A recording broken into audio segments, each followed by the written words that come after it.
Price Lord. கண்களை மூடி தலை தாழ்த்தி ஜெபிப்போம். கர்த்தருடைய சமூகத்திலே படைத்திருக்கிற காணிக்கைகள் தசமபாகங்களுக்காக நாம் ஜெபிப்போம். அன்பின் பரலோக பிதாவே, இந்த அருமையான மனமகிழ்ச்சியின் காலை வேளைக்காக நன்றி செலுத்துகிறோம்.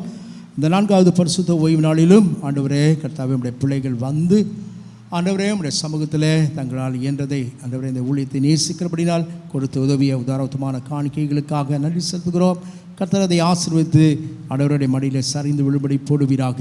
உடைய நாம மகிமைப்பட வேண்டுமாய் ஜெபிக்கிறோம். ஆசீர்வதியும் காத்துக்கொள்ளும். இயேசு கிறிஸ்து நாமத்தில் ஜெபிக்கிறோம் எங்கள் பரிசுத்தமுள்ள நல்ல தகப்பனே, ஆமேன். ஆமேன். Praise the Lord. ஹல்லேலூயா. கடந்த வாரம் ஊழியர் மத்தியிலே இருந்தாங்க. அவர்களுக்காக உங்களுடைய உதாரத்துவமான கரங்களை நீங்கள் திறந்து கொடுத்து இந்த ஊழியத்தை நேசித்தபடினால் கர்த்தர் நிச்சயமாகவே கொடுத்த ஒவ்வொருவரையும் கர்த்தர் நீங்கள் எவ்வளோ கொடுத்தீங்க, யார் கொடுத்தீங்க எனக்கு தெரியாது. ஆனால் ஒருத்தர் பார்த்துட்ருக்கிறார்ல, காணிக்கைப்பட்டிக்கு பக்கத்தில் ஆண்டவராக இயேசு உட்கார்ந்து கொண்டிருந்தார். காணிக்கைப்பட்டின்னு ஒன்று திரும்பி பார்க்குறேன். காணிக்கைப்பட்டி பக்கத்தில் இயேசு உட்கார்ந்துருந்தார். அப்போது பெரிய செல்வந்தர்கள்லாம் பெரிய பெரிய காசாக பொண்ணு கூட போட்டிருப்பாங்கன்னு வச்சுங்களேன். ஆனால் அந்த ஏழை விதவை எத்தனை காசு போட்டாங்க? 2 காசு. அது எதில் எழுதப்பட்டிருக்குதுங்க? இந்த வேதத்தில் ஆண்டவர் எழுதி வச்சிருக்கிறார். அப்போது நம்முடைய நிலைமை ஆண்டவர் அறிந்திருக்கிறார். ஆண்டவர் சொல்கிறார், உனக்கு செய்ய திராணி இருக்கும் பொழுது அதை செய்யத்தக்கவர்களுக்கு செய்யாமல் இராதே, பாவம் உன் வீட்டு வாசற்படியில் படுத்து. ஆண்டவர் எனக்கு 10 ரூபா கொடுத்துருக்கிறார். அந்த 10 ரூபாயில் 1 ரூபா கொடுக்க என்னால் முடியும், ஆனால் அந்த 1 ரூபா கூட நான் கொடுக்க மாட்டேன் அப்படின்னாக்கா உங்களைப் போல ஒரு பரிதாபம் உள்ள மக்களை பார்க்கவே முடியாது. ஆகையால் நீங்கள் மனப்பூர்வமாய் கொடுத்தீர்கள். ஆச்சரியப்பட்டாங்க, சந்தோஷப்பட்டாங்க. 22,000 ரூபாய் ஆண்டவர் கொடுக்கும்படி ஆண்டவர் கிருபை செய்தார். அல்லேலூயா. அவர்களுக்கு மிகவும் அதிகமான தேவை இருக்கிறது. கடந்த வாரம் சொன்னாங்க, அவங்க இந்த வாரத்திலிருந்து அவங்க கிறிஸ்மஸ் ப்ரோக்ராம் ஆரம்பிப்பாங்க. தேவனாகிய கர்த்தர் கிருபையாக இறங்கினார். நம்முடைய சபையிலேருந்து ஒரு 2,000 ருபீஸ் அவர்களுக்கு காணிக்கை கொடுத்து டோட்டலாக எவ்வளோ ஆச்சுங்க? 22 சொன்னேன், +2 24,000 கொடுக்க ஆண்டவர் கிருபை செய்தார். வரும் நாட்களிலே இன்னும் அதிகமாய் கொடுக்க ஆண்டவர் கிருபை செய்வாராக. அல்லேலூயா. கர்த்தர் நாம மகிமைப்படட்டும். இப்பொழுதும் தெய்வ செய்தியாளருக்கு நேரத்தை கொடுக்க விரும்புகிறேன். நமத்திலே அன்பு சகோதரர் அமர்தீப், கடந்த வாரம் சொன்னேன் இல்லையா, அவங்க ஒரு மார்வாடி குடும்பத்திலிருந்து ஆண்டவராக இயேசு கிறிஸ்துவை ஏற்றுக்கொண்டவர்கள். எத்தனை பேருக்கு பிரதரை தெரியும்? நல்லா கையை உயர்த்து. Price cut. கிட்டத்தட்ட ஒரு 15-20 பேர் தான் இருக்கு.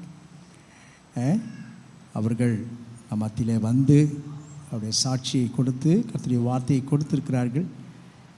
கொரோனாக்கு அப்புறம் யாரையும் நம்ம அழைக்கிறது இல்லை. இப்படி தான் ஒவ்வொரு ஊழியக்காரர்களையும் நம்ம அழைத்து கொண்டிருக்கிறோம். அவர்களை ஒரு கருத்தரங்களை நான் சந்தித்தேன். அவருடைய நம்பர்லாம் எனக்கு இந்த ஃபோனில் எல்லாம் போயிடுச்சு. ஆனாலும் தேவனாகிய கர்த்தர் அருமையாய் கர்த்தருடைய தாசனை நம் மத்தியிலே திரும்பவும் அழைத்து வந்திருக்கிறார். அவர்களுக்காக ஆண்டவருக்கு நன்றி செலுத்துகிறேன். கிருபை ஜெப வீட்டின் சார்பாக அவர்களை அன்போடு கூட வாழ்த்தி வரவேற்கிறேன். அவர்கள் அருமையான ஊழியத்தை அவர்கள் செய்து வருகிறார்கள். அவர்கள் நான் ஸ்டாப் பிஸ்னஸையும் பார்த்துட்டு ஊழியத்தையும் பார்த்துட்டு கிடியனில் இருக்கிறாங்க. அவங்க கிடியனில் வாரம் அவங்கள விடுறதே இல்லை. கிடியன் எங்கேயாவது அவர்களை மெசேஜுக்கு அனுப்பிடுறாங்க. வல்லமையுள்ள ஒரு ஊழியக்காரர், தேவனாக மகிமைப்படுவது. அவர்களோடு கூட இந்த ஊழியத்தில் இணைந்திருக்கிற, அவரோடு கூட வந்திருக்கிற கிறிஸ்டி பினோ சாம் அவர்களுக்காக நன்றி செலுத்துகிறோம். கரங்களை தட்டி அவர்களை அன்போடு வரவேற்போம். அவர்கள் இப்பொழுது ஒரு சிறப்பு பாடலை நமக்காக பாடுவார்கள். அதன் பிற்பாடு கர்த்தருடைய தாசன் செய்தி கொடுப்பார். அவர் எப்போ முடிக்கிறாரோ அப்போ தான். சரியா? ஆமாம், நான் டைம் கொடுக்க மாட்டேன். அவர் எப்போ முடிக்கிறாரோ அப்போ முடிப்பார். Praise God. ஓகே.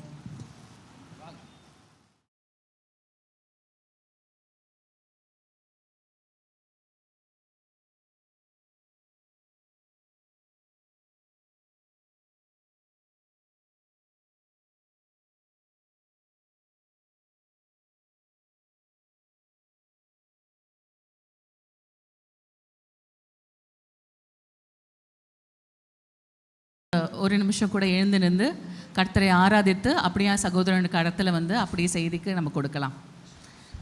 எல்லாம் உற்சாகமும் கரங்களை தட்டி நம் கர்த்தரை ஆராதிப்போம். ஆமேன்.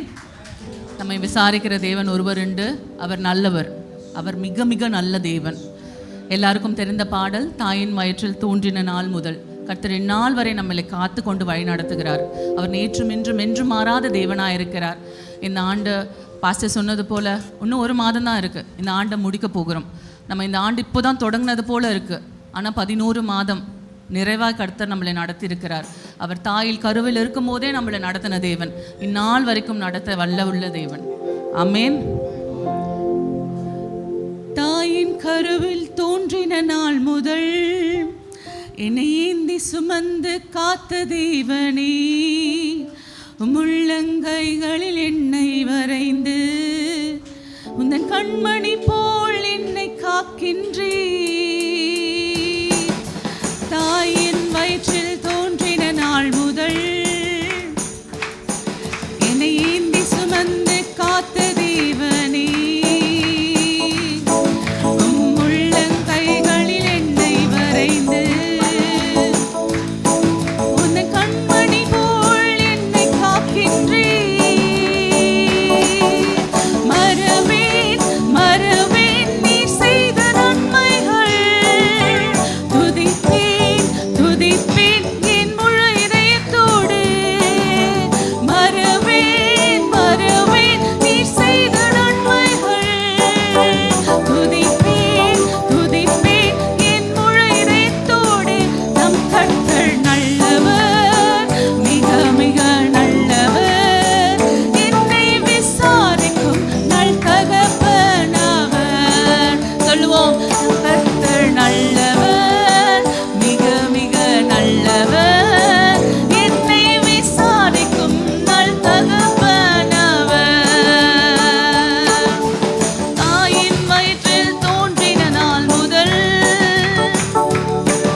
கர்த்தர் நல்லவர், நல்லவர், மிக மிக நல்லவர், என்னை விசாரிக்கும் நல் தகப்பன் அவர். மறவேன் மறவேன் மறவேன் நீ செய்த நன்மைகள், துதிப்பேன் துதிப்பேன் என் முழு இதயத்தோடு.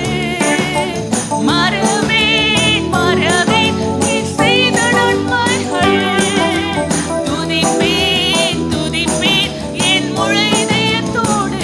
என் கர்த்தர் நல்லவர், மிக மிக நல்லவர், என்னை விசாரிக்கும் நல் தகப்பன் அவர். என் கர்த்தர் நல்லவர், மிக மிக நல்லவர், என்னை விசாரிக்கும் நல் தகப்பன் அவர். பக்கத்துல இருக்க கரங்களை பிடித்து நாம் சொல்லுவோம். யார் வேணா உட்கார்ந்துருக்கோம் பக்கத்துல, சொல்லுவோம், என் கர்த்தர் நல்லவர், மிக மிக நல்லவர். ஆமாவா இல்லையா? நம் கர்த்தர் நல்லவர் இல்ல? நம்மளை யாரு விசாரிக்கலனாலும் பரவாயில்ல, மனுஷங்க மாறுவாங்க, தேவன் ஒருவர் மாத்திரமே மாறாத தேவன். அவரை நம்மளை விசாரிக்கிற தகப்பன். ஸோ பக்கத்தில் இருக்கவங்களுக்கு கரங்களை பிடிச்சி சொல்லுங்க. எந்த சூழ்நிலையில் அவங்க எப்படி வந்திருக்காங்க நமக்கு தெரியாது, தேவனுக்கு தெரியும். அவங்க கரத்தை பிடிச்சி சொல்லுங்க, நம் தேவன் நல்லவர், அவர் மாறாத தேவன், அவர் உன்னை விசாரிப்பார், அவர் நம்மளை மறப்பதே இல்லை. நம்ம மீண்டுமாக பாடுவோம். அப்படியே ஜெப சிந்தையோட கண்களை மூடி நம்ம அப்படியே வந்து ஜெப நிலையோட நம்ம ஆராதித்து அண்ணனோட கரத்துல கொடுக்க போகிறோம், சத்தியத்தை கேட்க போகிறோம். புது பலனோடு இந்த இடத்துல இருந்து நம்ம புறப்பட்டு போக போகிறோம்.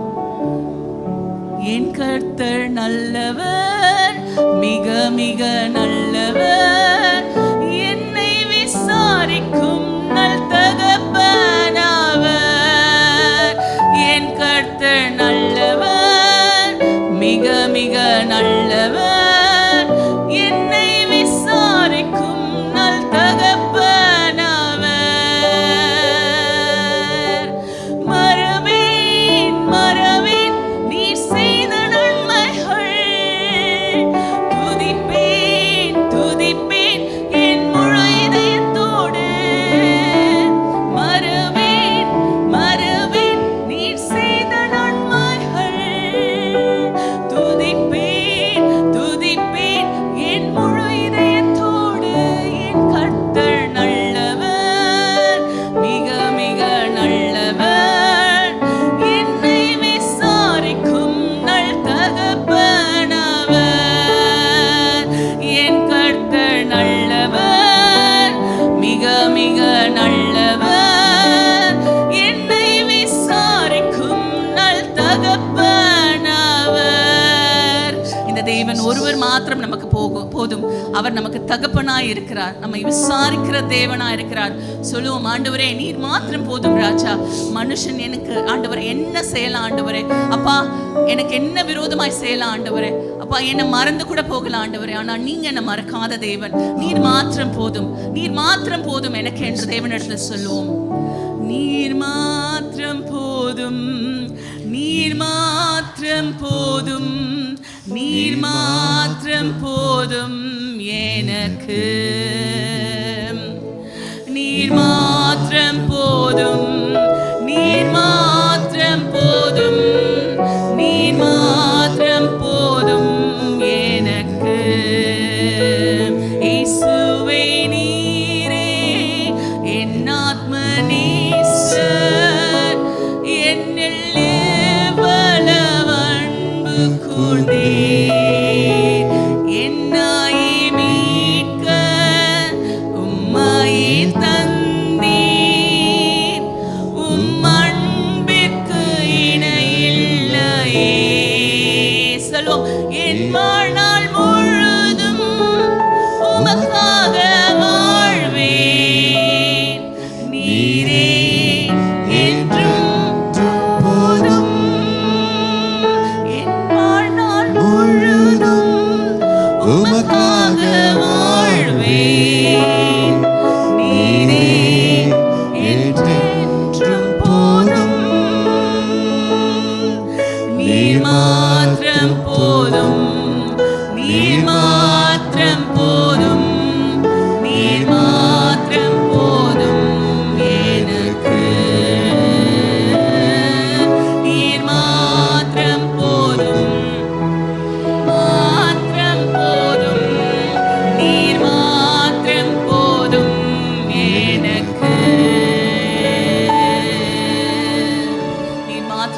போதும் ஆண்டவரே, நீர் மாத்திரம் போதும் ராஜா. ஆண்டவரே, எங்கள் வாழ்க்கையில தகப்பனே, நீர் மாத்திரம் போதும் சுவாமி. நீ நல்லவராயிருக்கிற தேவன், எங்களை விசாரிக்கிற தகப்பன் ராஜா. அப்படி கருத்துல இருந்தா காலை வேலையை ஒப்பு கொடுக்கிறோம் சுவாமி. நம்முடைய ராஜா சத்தியத்திற்காக ஆண்டவரே எங்களோட ஆவி ஆத்மா சரீரத்தை ஒப்பு கொடுக்கிறோம் அப்பா.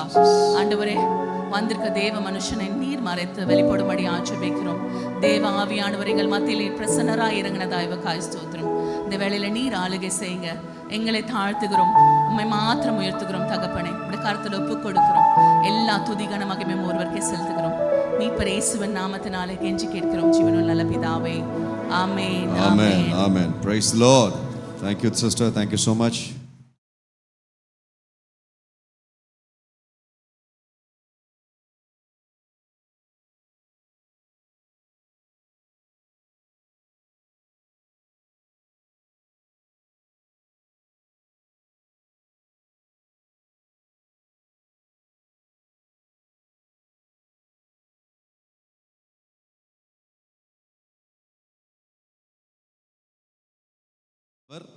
எப்போ முடிக்கிறாரோ அப்போ முடிச்சிருவேன். ஹல்லேலூயா, ஹல்லேலூயா.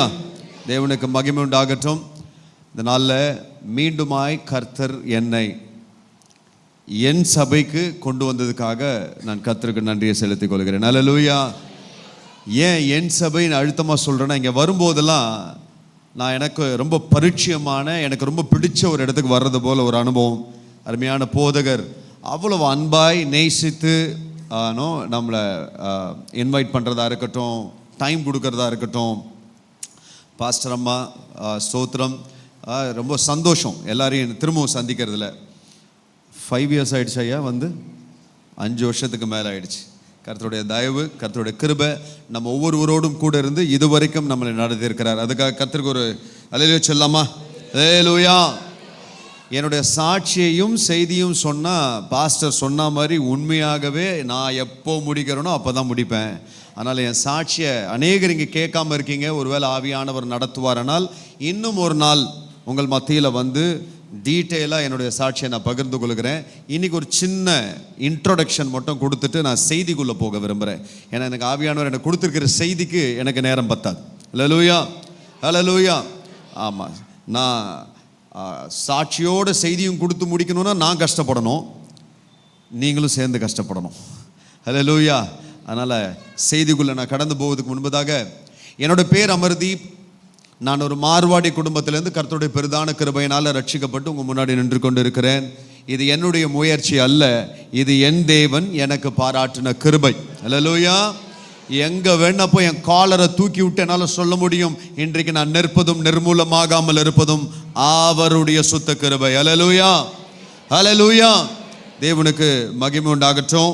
என்னுடைய தகப்பனார் ராஜஸ்தான் என்ற அந்த மாநிலத்தில் கோட்டா என்ற பட்டணத்தில் பிறந்து வளர்ந்து, அவரோடு கூட பிறந்தவங்க எல்லாமே அந்த இடத்துல பெரிய பெரிய ப்ரொஃபஸராக இருந்தாங்க. என் அப்பாவும் பெரிய ப்ரொஃபஸர் ஆகணுடைய தாத்தாவோட விருப்பம். என் அப்பாவுக்கு அதில் விருப்பம் இல்லை. சொத்து வேணாம், பணமும் வேணாம், நான் ப்ரொஃபஸர் ஆகவும் வேணாம்னு சொல்லிட்டு எல்லாத்தையும் விட்டுட்டு வீட்டை விட்டு துரத்திட்டாங்க. அப்பா கிளம்பி மும்பை பட்டணத்துக்கு வந்து கடினமாக உழைச்சி அசிஸ்டன்ட் டைரக்டர், ஏன்னா அப்பாவுக்கு சினிமா டைரக்டர் ஆகணும்னு ஆசை. வந்து அசிஸ்டன்ட் டைரக்டர், அசோசியேட் டைரக்டர், கதை எழுதுறது, பாட்டு எழுதுறது, பற்பல வேலைகளை செய்து மும்பையில் லட்சங்களை சம்பாதிச்சு செட்டில் ஆகிட்டாங்க.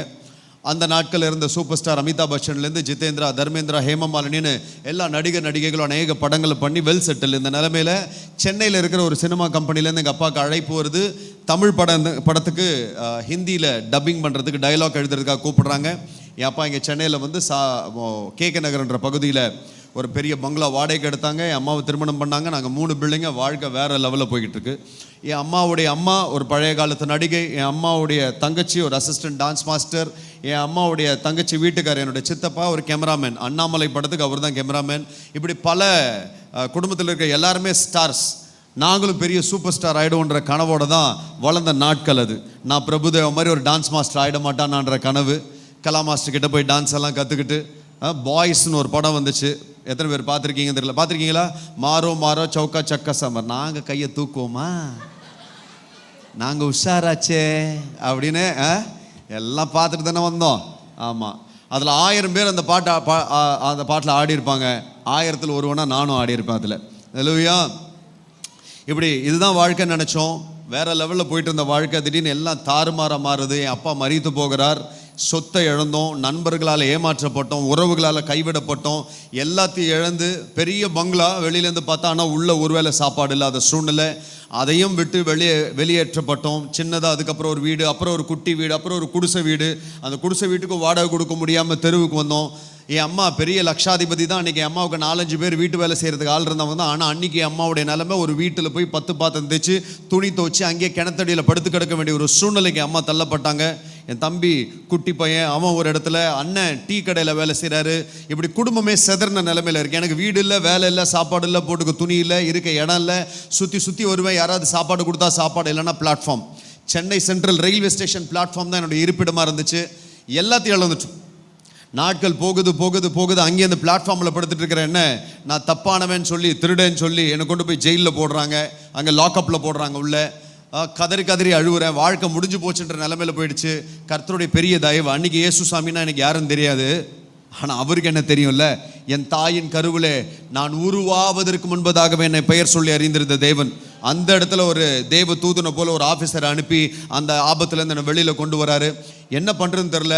நானும் டீ கடை, டிங்கர் ஷெட்டு, மெக்கானிக் ஷெட்டுன்னு நாடோடி மாதிரி ஊராக மூட்டை தூக்குற வேலை, சாக்கடை க்ளீன் பண்ணுற வேலை, கார்பேஜ் க்ளீன் பண்ணுற வேலை, பாத்ரூம் லெட்ரின் கழுவுற வேலை, நீ என்னென்ன செய்ய முடியுமோ ஏன்னா உழைச்சா மேலே வந்துடலான்னு 4 பேர் சொன்னாங்கன்னு கேட்டு நானும் மாடு மாதிரி உழைச்சி பார்த்தேன். 6 வருஷம் கடந்து போச்சு, ஒன்றும் பண்ண முடியல. அடுத்து என்ன பண்ணுறது, எந்த நம்பிக்கையும் இல்லையே, இதுக்கு மேலே என்ன பண்ணுறதுன்னு போதான். ஒருவேளை தெய்வங்களை தேடி போனால் அந்த தெய்வம் நம்மளை காப்பாற்றிடுமோன்னு சொல்லி என் அப்பா பண்ண வழிபாடுகளை நானும் பண்ண ஆரம்பித்தேன். என் அப்பா விரதங்களை இருப்பாங்க, பூஜை புரஸ்காரங்களை பண்ணுவாங்க, மலை ஏறி இறங்குவாங்க. நானும் பண்ணி பார்த்தேன். என் அப்பா 48 நாள் விரதம் இருப்பார், நான் 65 நாள் விரதம் இருப்பேன். காரணம் ஒன்று தான், அப்படியாவது அந்த தெய்வங்க இந்த சின்ன பையன் இவ்வளோ கஷ்டப்படுறான்னு எனக்காக கையை பிடிச்சி என்னை மேலே தூக்கிறாதான்னு பார்த்தேன். எந்த தெய்வமும் கை தூக்கலை. நான் தேடி போன எந்த தெய்வமும் உதவி செய்யலை. எல்லாத்தையும் இழந்தவனா, அதில் ஒரு 3 வருஷம், கிட்டத்தட்ட 9 வருஷம் வாழ்க்கையில் தொலைச்சவனா, இதுக்கு மேலே போராட முடியாதுன்ற நிலைமைக்கு வந்துட்டு. ஒன்றும் இல்லை, அம்மா ஒரு இடம், அண்ணன் ஒரு இடம், தம்பி ஒரு இடம், குடும்பம் செதறின நிலைமையில் இருக்கு. போராடி ஒரு குடிசை வீடு, ஒரு கோழி கூடு அதை வளர்த்துக்கிட்டு இருந்த அந்த ரூமை வாடகைக்கு எடுத்து அதில் நாங்கள் தங்கி காலையிலேருந்து ராத்திரி 12-11 மணி வரைக்கும் ஒரு ஹோட்டலில் வேலை செஞ்சு டோர்லாம் திறந்து சல்யூட் அடித்து பொட்டி எடுத்துகிட்டு போய் வச்சா டிப்ஸு காசு கொடுப்பாங்க. அந்த காசில் வீட்டுக்கு அம்மாவுக்கும் அண்ணனுக்கு தம்பிக்கு சாப்பாடு வாங்கி கொடுத்த நிலைமை. இது போயிட்டே இருந்துச்சு. நாளுக்கு நாள் என் இருதயத்துக்குள்ள ஒரு விரத்தியை சுமந்துக்கிட்டு இருக்கிற போல, வேதனையை சுமந்துட்டு இருக்கிறது போல. என்னடா வாழ்க்கை இது? சமுதாயம் உதவி பண்ணுன்னு பார்த்தேன், பண்ணலை. நண்பர்களோ உறவுகளோ உதவி பண்ணுவாங்கன்னு பார்த்தேன், பண்ணலை. சரி இவங்கெல்லாம் தான் பண்ணலையே, அந்த தெய்வமாவது உதவி பண்ணிடாதான். தெய்வத்தை தேடி போன அந்த தெய்வமும் எனக்கு உதவி பண்ணலையே. இதுக்கு மேலே எப்படி வாழ முடியும்? ஏன் வாழணும்? செத்துடலாம், தற்கொலை பண்ணி செத்துடலான்ற நிலைமையில அன்னைக்கு வேதனையோடு என்னோட வேலைக்கு கிளம்பி போனேன். என்னுடைய நண்பன் செந்தில்குமார் என்னை பார்த்தோன்னே கேட்டான், டேய் அமர் என்னடா ஒரு மாதிரி இருக்க, என்னடா ஆச்சு அப்படின்னா. முடியல என்னால். 9 வருஷம் போராடிட்டேன், எதெல்லாம் முயற்சி பண்ணணும் எல்லாத்தையும் தோத்து போனவனா நின்றுட்டு இருக்கேன். இதுக்கு மேலே என்னால் ஒன்றும் பண்ண முடியாது, செத்துடலான்னு முடிவு பண்ணிட்டேன்டான்னு. டேய் பைத்தியக்கார மாதிரி பேசாதடான்னா. நான் அவனை பார்த்து ஒரே வார்த்தை சொன்னேன், தயவு செஞ்சு அட்வைஸ் பண்ணாத, தயவு செஞ்சு எனக்கு அட்வைஸ் மட்டும் பண்ணாத. நான் கடந்து வந்த வழியோ பாதையோ உனக்கு சொன்னால் கூட புரியாது, அட்வைஸ் பண்ணாதடான்னு. கொஞ்ச நேரம் சும்மா இருந்தான். அதுக்கு மேலே அவனால் சும்மா இருக்க முடியல. அவனுக்கு எதிர்க்க ஒரு ஆத்துமா நரக வேதனை படுறதை பார்த்த உடனே அவனால் சும்மா இருக்க முடியல. டேய் நீ என்னென்னமோ ட்ரை பண்ணல, ஒன்றும் நடக்கலைல்ல, இப்போ நான் சொல்கிறேன் ஒன்று செய். என்னடா சொல்ல போகிறேன்னு, ஒரே ஒரு வாட்டி என் கூட சர்ச்சுக்கு வாடா, ஒரே ஒரு வாட்டி என் கூட சர்ச்சுக்கு வா, உனக்கு பிடிச்சிருந்தா வா, உனக்கு பிடிக்கலன்னா அதுக்கப்புறம் உன்னை நான் கூப்பிடவே மாட்டேன், எனக்காக ஒரு வாட்டி வாடான்னா. என் வாழ்க்கையை மாற்றின இயேசு உன் வாழ்க்கையை மாற்றுவாரான்னா. எனக்குள்ள ஒரு பெரிய கேள்வி, எவ்வளவோ தெய்வங்களை தேடி போனேன், எந்த தெய்வமும் என்னை காப்பாற்றலை. ஒரு நாளும் இந்த இயேசுவை நான் தேடி போனதே இல்லையே, இவர் எப்படி என்னை காப்பாற்றணுன்ற கேள்வியோடு தான் இருந்தேன். ஆனாலும் என் நண்பனை திருப்திப்படுத்துறதுக்காக 1999ஆம் ஆண்டு ஏப்ரல் 4ஆம் தேதி சைதாப்பேட்டை சின்னமலையில் இருக்கிற அந்த பெரிய சர்ச்சுக்கு வாசலில் போய் நிற்கிறேன். இவனை எங்கேயாவது பார்த்து டாட்டா பாய் பாய் சொல்லிடலாம் தான் போனேன். ஆனால் அங்கே போனோன்னு எனக்குள்ள ஒரு உந்துதல், அந்த ஆலயத்துக்குள்ளே போகணுன்னு. உள்ளே போய் ஒரு மூலையில் நின்றுட்டு இருக்கிறேன். உனக்காக யாருமே இல்லை நினைச்சியா மகனே? உனக்காக யாருமே இல்லைன்னு கண்ணீரோடு நீ போராடிக்கிட்டு இருக்கியா? இல்லை, நீ தனியா இல்லை. உனக்காக தான் ஆண்டவராகிய இயேசு கிறிஸ்து தன்னோட சர்வ மகிமையை விட்டு இந்த பூமிக்கு இறங்கி வந்தார். உனக்காக தான் உன்னுடைய மூதாதையர்கள் பண்ண பாவத்தினால உன் மேலேயும் உன் சந்ததியின் மேலே ஒரு சாபம் வந்து சேர்ந்துருக்கு. அந்த சாபத்துல நீ நரகத்துக்கு போகாம இருக்கணும்ன்றதுக்காக உனக்காக தான் சிலுவையில ரத்தம் சொட்ட சொட்ட தன் ஜீவனை கொடுத்தாரு. உன்னை மீட்டணுன்றதுக்காக.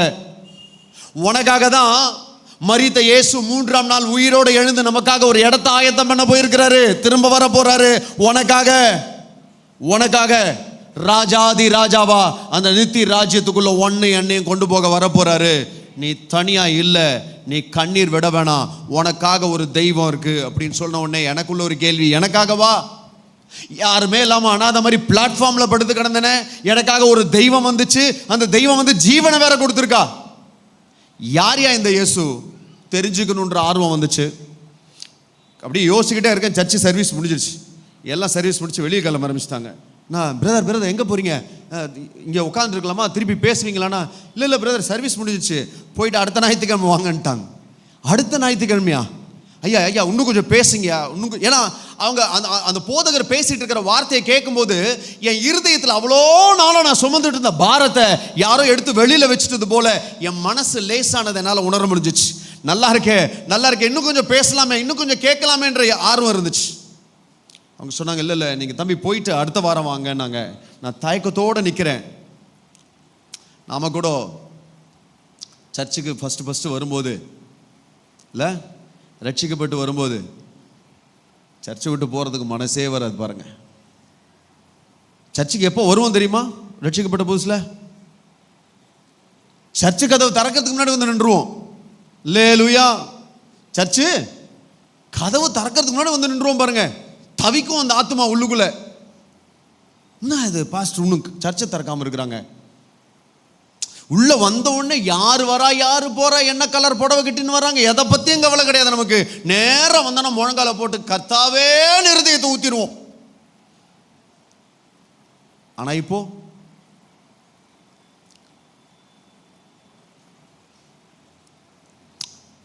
டைம் ஆயிடுச்சு, ஒன்றும் பேசினே இருக்கிறாரு, முடிக்கவே மாட்டேங்கிறாரு. இன்னைக்கு ஆராதனைக்கு உள்ள வரதே எப்ப தெரியுமா? நமக்கு தெரியும். கண்ணு மூடி பாஸ்டர் அப்படியே மெய்மறந்து ஆண்டவர் ஆராதிக்கும் போது வந்து சேர்ல உட்காந்துருவோம். அல்லேலூயா. பயங்கர ஸ்மார்ட் நினைப்பு நமக்கு இல்ல? நம்ம ரொம்ப ஸ்மார்ட் நினைப்பு. நம்மளுக்கு நினைப்பு இவரு கண்ண முடிந்தான் என்ன, எந்த ஊழியக்கார கண்ண முடிந்தான் என்ன, உங்களை என்னையும் சுற்றி உலாவி திரிந்து கொண்டிருக்கிற கர்த்தருடைய கண்கள் அது நம்மளை பார்த்துட்டே இருக்கு. ஆராதனை நேரத்தை விட அதிகமாய் உட்கார்ந்த நாட்கள் போய் ஆராதனைக்கு நேரம் குறிக்கப்பட்டதே ஒரு கலாச்சார மாற்றம். அந்த குறிக்கப்பட்ட ஆராதனைக்குள்ள நாம ஒரு டைம் ஃபிக்ஸ் பண்ணிக்குவோம் பாருங்க. இவ்வளவு நேரம் உட்கார்ந்தா போதும், ஆராதனைக்கு போவோம், செய்தி முடிக்கிற அந்த டைமுக்கெல்லாம் வந்து கிளம்பிடணும். எங்க இருக்கு அந்த ஃபெலோஷிப்? எனக்கு அன்னைக்கு ஆத்மா அப்படிதான் துடிச்சிச்சு. ஐயா இன்னும் கொஞ்சம் பேசுங்க போயிட்டு அடுத்த வாரம் வந்துட்டாங்க. வேதனையோட ஃபர்ஸ்ட் அனுபவம், வேதனையோடு வெளியில வரேன்.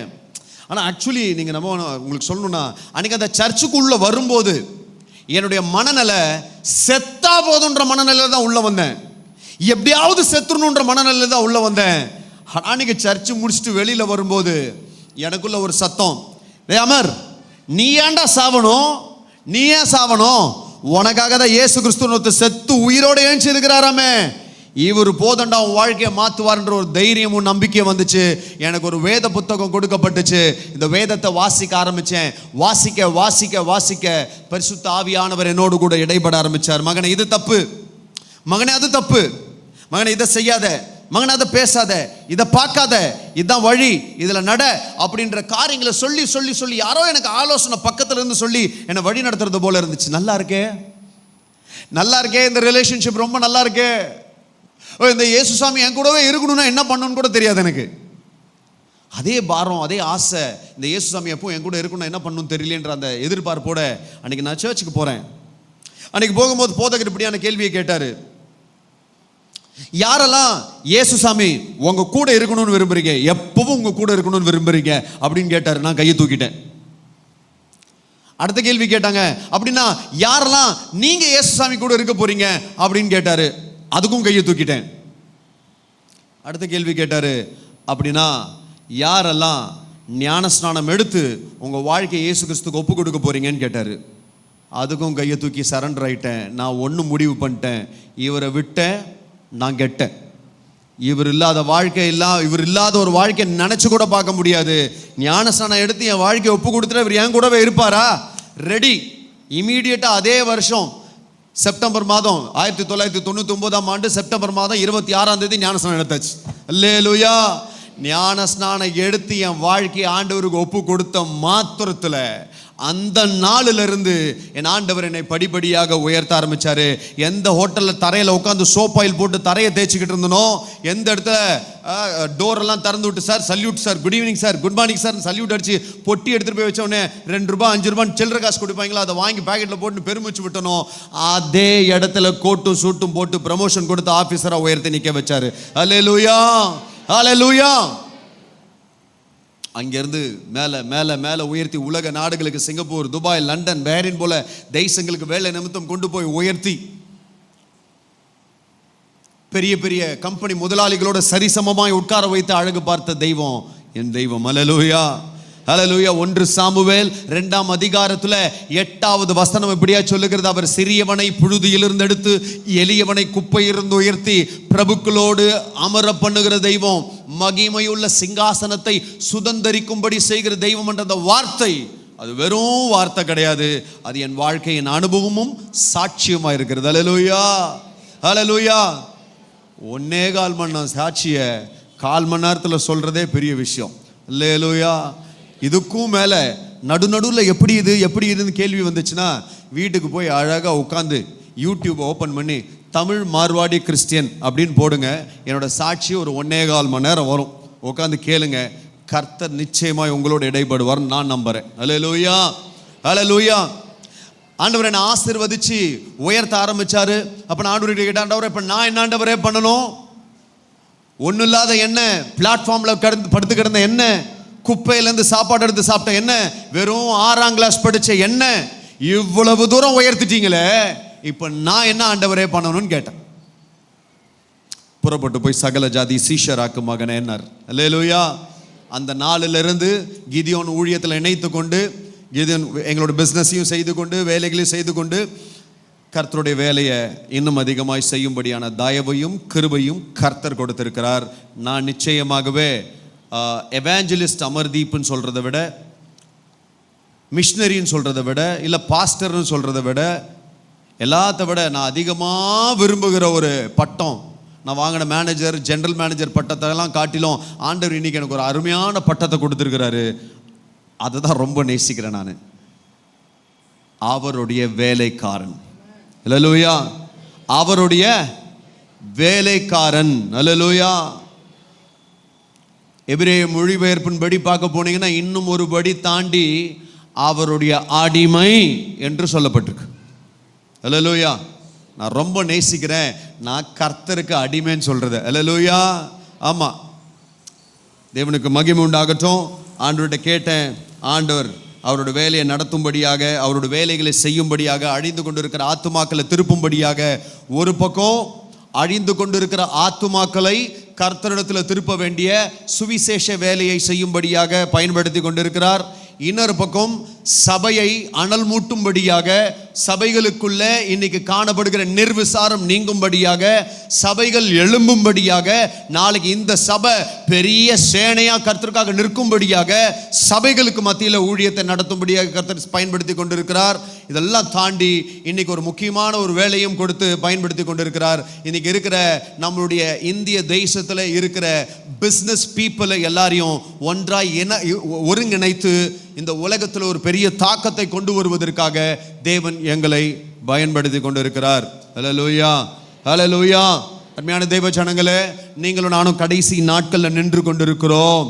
நீங்களும் நானும் பக்கத்தில் கை கொடுத்து சொல்லுங்க, உனக்கு சர்ச் சர்வீஸ் முடியறதுக்கு எவ்வளோ டைம் இருக்குன்னு கேளுங்க. கேளுங்க, சும்மா கேளுங்க. எதுக்கு கேட்பானே, நீ அதுக்கு பின்னாடி ஏதோ ஒரு பதில் வச்சிருப்ப, அதெல்லாம் கேட்டுடலாம், அது கூட பதில் வந்துடும். ஆனால் நாம் உணராம இருக்கிற ஒரு டைம் ஒன்று இருக்கு. அல்லேலூயா. அதை பற்றி உணரவே இல்லை நம்ம ஒன்றும். எடுத்து வாசிங்க. வெளிப்படுத்தின விசேஷம், வெளிப்படுத்தின விசேஷத்துல 14வது அதிகாரத்துல 7வது வசனம் எடுத்து வாசிங்க.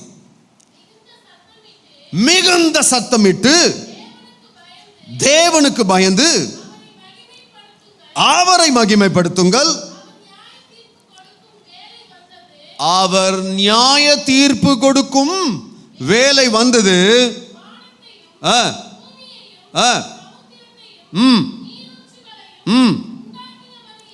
உண்டாக்கினவரையே தொழுது கொள்ளுங்கள் என்று கூறினான். கண்களை மூடி ஜெபிக்கலாம். அன்பும் இரக்கமும் கிருபையும் நிறைந்த எங்க நல்ல தகப்பனே, இந்த அருமையான கால வேளையிலும் கூட கர்த்தாவே, நீர் கொடுத்திருக்கிற இந்த நேரத்துல அப்பா, நீர் கொடுத்திருக்கிற இந்த வார்த்தையை நீர் கொடுத்த இந்த ஜனங்களுக்கு மத்தியில பகிர்ந்து கொள்ளும்படியாக அப்பா, இந்த நேரத்துல என்னை உம்முடைய பாதத்தில் அர்ப்பணிக்கிறேன். நான் வெறும் மண் என்பதை அறிந்திருக்கிறேன் ராஜா. நீரே ஜீவனுள்ள தெய்வம், நீரே ஜனங்களை உயிர்ப்பிக்கிற தெய்வம். நீர் இந்த நேரத்தில் எங்கள் மத்தியில் அசைவாடி இந்த ஆவிக்குரிய மன்னாவை பிட்டு இங்க வந்திருக்கிற ஒவ்வொருவரும் புசித்து பலனடைந்து ராஜ்யத்திற்கென்று எழும்புவார்களாக என்று ஒப்பு கொடுத்து ஜெபிக்கிறேன். இயேசு கிறிஸ்துவின் நாமத்தில் ஜெபிக்கிறேன் நல்ல பிதாவே, ஆமென், ஆமென். மிகுந்த சத்தமிட்டு தேவனுக்கு பயந்து அவரை மகிமைப்படுத்துங்கள், அவர் நியாய தீர்ப்பு கொடுக்கும் வேலை வந்தது.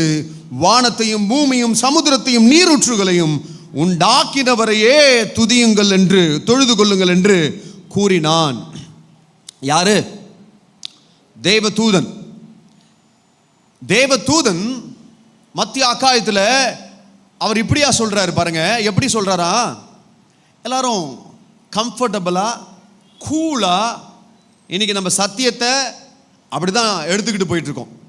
சத்தியம் எப்படி ஆயிடுச்சு இன்னைக்கு அப்படின்னா, எனக்கொத்த சத்தியம், எனக்கு ஏற்றபடி என் காதுக்கு எவ்வளவு தூரம் போகணுமோ அவ்வளவு தூரம் போதும். அதுல இருக்கிற கிராமர் பேசுறதுக்கு இன்னைக்கு ரெடியா இருக்கும். ஆனா அதுக்குள்ள இருக்கிற எமோஷன்ஸை, அதுக்குள்ள இருக்கிற பெயினை, அதுக்குள்ள இருக்கிற ரகசியத்தை, அதுக்குள்ள இருக்கிற பாரத்தை பத்தி எனக்கும் உங்களுக்கு கவலையே கிடையாது இன்னைக்கு. அல்லேலூயா. வேதனைக்குரிய காரியம். இந்த வசனத்தை நம்ம எப்படி நம்ம சாதாரண வீட்டில் படிக்கும்போது எப்படி நம்ம படிப்போம்? அவன் மிகுந்த சத்தமிட்டு தேவனுக்கு பயந்து. படிக்கிறதுலையும் சத்தம் இருக்காது, படிக்கிறதுல பயமும் இருக்காது. அல்லேலூயா. மிகுந்த சத்தமிட்டு அந்த தேவ தூதனால பொறுத்து கொள்ள முடியல. அவன் மிகுந்த சத்தமிட்டு, அவனுக்குள்ள கொந்தளிக்குது மிகுந்த சத்தம். மிகுந்த சத்தமிட்டு. எப்பங்க மிகுந்த சத்தம் இடுவீங்க நீங்க? சொல்லுங்களேன். எப்ப மிகுந்த சத்தம் இடுவீங்க? கோபத்துல, அப்புறம் ஆபத்துல. கரெக்டா? கோபம் வந்துருச்சுன்னா மிகுந்த சத்தம் வரும். அதே மாதிரி நீங்க ரோட கிராஸ் பண்ணும்போது பெரிய டிப்பர் லாரி இடிக்கிற மாதிரி வந்துச்சுன்னு வைங்க, எப்படி வரும் சத்தம்? ஐயோ வருமா சத்தம்? இல்ல. எப்பப்ப மிகுந்த சத்தம் வருது? கோபத்துல வரும், ஆபத்துல வரும். அந்த வழியில தான் இந்த தேவதூதன் கோபத்திலையும் வரப்போற ஆபத்தை குறித்தும் சத்தமாய் அந்த இடத்துல சத்தம் எடுக்கிறத பார்க்கிறோம். அல்லேலூயா. அவன் சொல்றான், தேவனுக்கு பயந்து அவரை மகிமைப்படுத்துங்கள், நியாய தீர்ப்பு கொடுக்கிற நேரம் வந்தது என்று சொல்லுகிறத பார்க்கிறோம். அல்லேலூயா. இந்த இடத்துல இந்த வசனத்துல நம்ம 3 காரியத்தை வேகமா பார்த்துட்டு கடந்து போகலாம். முதல் காரியம், தேவனுக்கு பயப்பட வேண்டும். அல்லேலூயா. சபையே, இன்றைக்கு தேவ பயம் உன்னிடத்துல என்னிடத்துல எந்த அளவுக்கா இருக்கிறது என்பதை நாம கொஞ்சம் ஆராய்ந்து பார்க்க வேண்டிய ஒரு காலகட்டத்தில் வந்திருக்கிறோம். தேவ பயம். இரண்டாவதாக, நீங்களும் நானும் தேவனை மகிமைப்படுத்த வேண்டும். We have to glorify God. First you have to fear God, then you have to glorify God. Third one is you have to worship God. Hallelujah. அங்க தேவதூதன் சொல்றாரு, தேவனுக்கு பயந்து அவரை மகிமைப்படுத்துங்கள், உண்டாக்கினவரையே தொழுது கொள்ளுங்கள் என்று சொல்லுகிற 3 காரியத்தை பார்க்கிறோம். அவருக்கு பயப்பட வேண்டும், அவரை மகிமைப்படுத்த வேண்டும், அவரை மாத்திரமே நீங்களும் நானும் தொழுது கொள்ள வேண்டும். அல்லேலூயா, அல்லேலூயா. ஏன் நியாய தீர்ப்பும் காலம் வந்துருச்சு. அல்லேலூயா. The time has come. செய்தியோட தலைப்பு இன்னைக்கு அதுதான். The time has come. இதுக்கு மேல நேரம்லாம் கிடையாது. இனி காலம் செல்லாது. இப்ப பக்கத்துல கை கொடுத்து சொல்லுங்க, இனி காலம் செல்லாது. உன் ரிட்டையர்மெண்ட் வரைக்கும் வெயிட் பண்ண முடியாது. உன் கல்யாணம் வரைக்கும் வெயிட் பண்ண முடியாது. உனக்கு வேலை கிடைச்சா ஊழியம் பண்ற சுவிசேஷன் சொல்லிக்கிட்டு இருக்கிற இடத்துக்குலாம் டைம் இப்போ இல்லை. எல்லாம் சரியாகட்டும், எல்லாம் கரெக்ட் ஆகட்டும், அதுக்கப்புறம் ஊழியம் செய்கிறேன், நான் எதிர்பார்த்த காரியம் கைகூடி வந்தாதான் செய்வேன்னா இனி நேரம் இல்லை. செஞ்சா பரலோகம், செய்யலனா ஹல்லேலூயா. இனி காலம் செல்லாது. நீங்களும் நானும் நியாய தீர்ப்புல நிற்க வேண்டிய நேரம் உண்டு. 2 கொரிந்தியர் 5ஆம் அதிகாரத்துல 10வது வசனத்தை நான் வாசிக்கிறேன். 2 கொரிந்தியர் 5:10. ஏனென்றால் சரீரத்தில் அவன் செய்த நன்மைக்காவது தீமைக்காவது தக்க பலனை அடையும்படிக்கு நாம் எல்லோரும் கிறிஸ்துவின் நியாயாசனத்திற்கு முன்பாக வெளிப்பட வேண்டும். கிறிஸ்துவின் நியாயாசனத்திற்கு முன்பதாக நீங்களும் நானும் வெளிப்பட வேண்டுமாம். இங்க என்னென்னலாம் அட்ராசிட்டி பண்ணிக்கிட்டு இருக்கிறோமோ அத்தனைக்கும் மேல போய் நிற்போம். கணக்கு ஒப்புவிக்க வேண்டும். என் தனிப்பட்ட வாழ்க்கையா இருக்கட்டும், என் ஆவிக்குரிய வாழ்க்கையா இருக்கட்டும், அல்லது ஊழியத்திற்குரிய காரியமா இருக்கட்டும், நீங்களும் நானும் எப்படிப்பட்டவர்களா இருக்கிறோம், என்னுடைய கிரியைகள் எப்படிப்பட்டவைகளா இருக்கு, அழகா தெளிவா சொல்றாரு. சரீரத்தில் அவன் செய்த நன்மைக்காவது தீமைக்காவது. ஆண்டவராக இயேசு கிறிஸ்து சொல்லும்போது என்ன சொன்னாரு? அவன் கிரியைகளுக்கு தக்கதான பலன் என்னோடு கூட வருகிறது. The reward is with the Lord. அந்த ரிவார்டு எப்போ கிடைக்கும் அப்படின்னா, நான் கணக்கு ஒப்புவிக்க வேண்டிய ஒரு நேரம் இருக்கும். அந்த நேரத்தில் தீர்மானிக்கப்படும் எனக்கு ரிவார்டா இல்லை என்ன கொடுப்பாருன்ட்டு. அல்லேலூயா. நீங்களும் நானும் எண்ணிக்கொண்டிருக்கிறத காட்டிலும் வேகமா போய்கிட்டு இருக்கிற காலத்தில் இருக்கிறோம். நம்ம ஜாக்கிரதை. என் வியாதி தீரணும், என் கடன் பிரச்சனை தீரணும், என் குடும்பத்தில் ஆசீர்வாதம் வரணும், என் குடும்பத்தில் இருக்கிறவங்க எல்லாரும் ரட்சிக்கப்பட்டுறணும். அதுக்கப்புறம் ஹல்லேலூயா. we have lot of bundles of reasons. Time இல்லையா? தேவன் எதிர்பார்க்கிற அந்த தேவ பயத்தை உடையவர்களாய், அவரை மகிமைப்படுத்துகிறவர்களாய், அல்லது அவரை மாத்திரம் தொழுது கொள்ளுகிறவர்களாய் நாம நம்மளை திருப்பி கொள்ளாத பட்சத்தில், திருத்தி கொள்ளாத பட்சத்தில் கணக்கு ஒப்புவிக்க வேண்டியிருக்கும். ஹல்லேலூயா. 1 பேதுரு 4வது அதிகாரத்தில் 1 பேதுரு 4வது அதிகாரத்தில் 17வது வசனம். நியாய தீர்ப்பு தேவனுடைய வீட்டில் துவங்கும் காலமாய் இருக்கிறது. முந்தி நம்மிடத்திலே அது துவங்கினால் தேவனுடைய சுவிசேஷத்திற்கு கீழ்ப்படியாதவர்கள் முடிவு என்னமாயிருக்கும்? முந்தி நம்மிடத்திலே. ஐயா, நம்ம ஆட்களுக்கே ஒரு எண்ணம் உண்டு. என்ன தெரியுமா? நியாய தீர்ப்பு நான் பிலீவர்ஸ்க்கு. யாருக்கு நியாய தீர்ப்பு? யாருக்கு? அவிசுவாசிகளுக்கு. கரெக்டு தானே? இது தப்பு இல்லையே. சபைக்குள்ள இருக்கிற எல்லாரும் விசுவாசியா என்ன? சபையில் இருக்கிற எத்தனை பேர் விசுவாசிகளா இருக்கும்? இங்க நம்ம கிட்ட அவிசுவாசமே இல்லை. நாம நினைச்சுக்கிட்டு இருக்கிறோம் கர்த்தரை ஏற்றுக்கொள்ளாதவர்கள் எல்லாம் அவிசுவாசிகள், கர்த்தரை ஏற்றுக்கொண்டவர்கள் எல்லாம் விசுவாசிகள். இல்ல இல்ல இல்ல. கர்த்தரை ஏற்றுக்கொண்டு அவருடைய வார்த்தையின்படி, வேதத்தில் சொல்லப்பட்ட வார்த்தையின்படி வாழுகிறவர்கள் மாத்திரமே விசுவாசிகள். பாக்கி எல்லாம் அவிசுவாசி கேட்டகரி. அது மாத்திரம்தான் கோதுமை மணி, மீதி எல்லாம் பதறு. அல்லேலூயா. பக்கத்தில் கையை கொடுத்து கேளுங்க, நீ மணியா பதறான்னு கேளுங்களேன். கையை கொடுத்து கேளுங்க. அல்லேலூயா. நீ மணியா நீ பதறா? அப்போ இந்த வசனம் தெளிவாய் சொல்லுகிறது, நியாய தீர்ப்பு எங்கேருந்து ஆரம்பிக்குமா? தேவனுடைய வீட்டில் முதலாவது துவங்குமாம். நம்ம ஆலயத்திலிருந்து, நம்ம சபையிலிருந்து, நம்ம இடத்துல இருந்து. என்னங்க, என்ன மாதிரி ஒரு கிரைட்டீரியாவை செட் பண்ணியிருக்கிறார் பார்த்தீங்களா ஆண்டவர்? எங்க துவங்குமா? தேவனுடைய வீட்டில்.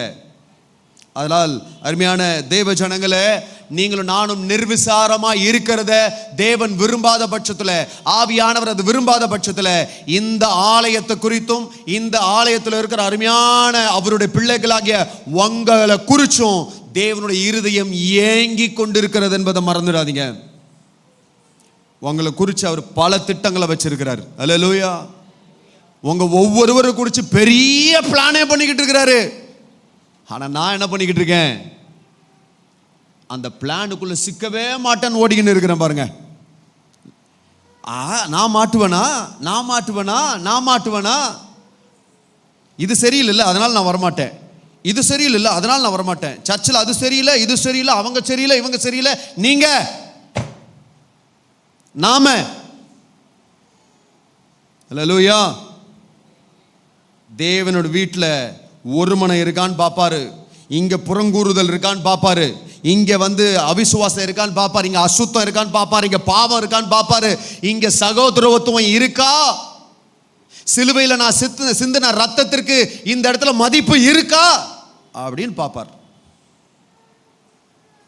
இதெல்லாத்தையும் நான் செய்ய மாட்டேன், ஆனாலும் நான் பரலோகத்துக்கு வந்துடுவேன் யாராவது நினைச்சுக்கிட்டு இருப்பீங்கன்னா, ஐயோ பாவம். நியாய தீர்ப்பு முதலாவது நம்ம சபையிலிருந்து ஆரம்பிக்க போகுது. பக்கத்தில் கை கொடுத்து சொல்லுங்க, நம்ம சபையிலிருந்து. கையை கொடுங்க, கொரோனா முடிஞ்சதுக்கு அப்புறம் தான் வந்திருக்கிறேன், அப்படி வேணா சானிடைசர் வாங்கி தரேன் போட்டுக்கலாம். பக்கத்தில் கை கொடுங்க, சொல்லுங்க, நம்ம சபையிலிருந்து நியாய தீர்ப்பு துவங்கும். சிக்கிறாதன்னு சொல்லுங்க, சிக்கிறாத. அல்லேலூயா. இங்கே அசட்டை பண்ணுற காரியமாக இருக்கட்டும், ஏளனம் பண்ணுற காரியமாக இருக்கட்டும், முறுமுறுக்கிற காரியமாக இருக்கட்டும், எப்படி இஸ்ரவேல் ஜனங்கள் வனாந்தரத்தில் மோசே தேவனுடைய வழியில் நடத்தி கொண்டிருந்த இந்த ஜனங்க எப்படி முறுமுறுத்து மோசேக்கு விரோதமான காரியங்கள் எல்லாம் செய்தார்களோ, செய்த அத்தனை பேருடைய நிலைமை என்னதாச்சு? பூமி வாயை பொளந்து மொத்த பேர் உளுத்திக்கின்னு போயிடுச்சு. அல்லேலூயா. நான் சொல்றேன், தேவனுடைய நியாய தீர்ப்பு இங்க வரும்போது நீங்களும் நானும் தகுதி இல்லாத பாத்திரமா இருப்போமே, ஆனால் தேவனுடைய ராஜ்யத்திற்கு ரெண்டகம் பண்ணுகிறவர்களும் இடரல் உண்டாக்குகிறவர்களும் இருப்போமா, ஆனால் சோதோம் கொமோரோவுக்கு நேரிட்டதை காட்டிலும் நமக்கு நேரிடுவது அதிகமாக இருக்கும். நான் சொல்லலை, ஆண்டவராகிய இயேசு கிறிஸ்து சொல்லியிருக்கிறார். அல்லேலூயா. அதனால நாம ஜாக்கிரதை உள்ளவர்களாய், வைராக்கியம் உள்ளவர்களாய், வார்த்தையின்படி வாழுகிறவர்களாய் நம்மளை மாற்றிக்கொள்ள வேண்டும். ஹல்லேலூயா, ஹல்லேலூயா. ரோமர் 14ஆம் அதிகாரத்தில் 12ஆம் வசனம் இப்படியா சொல்லுகிறார், ஆதலால் நம்மில் ஒவ்வொருவனும் தன்னை குறித்து தேவனுக்கு கணக்கு ஒப்புவிக்க வேண்டும். நீங்களும் நான் நம்ம குறித்து கணக்கு ஒப்புவிக்க வேண்டும். நியாய தீர்ப்பு உண்டாகும் காலம் ஆயிற்று, இனி காலம் செல்லாது. ஹல்லேலூயா, ஹல்லேலூயா. ஆகையால் நாம தேவ பயம் உள்ளவர்களாய் இருக்க வேண்டும். நீதிமொழிகள் 9ஆம் அதிகாரத்தில் 10வது வசனம் படியா சொல்லுகிறது, கர்த்தருக்கு பயப்படுதலே ஞானத்தின் ஆரம்பம். எதையா ஞானம்? என்ன ஞானம்?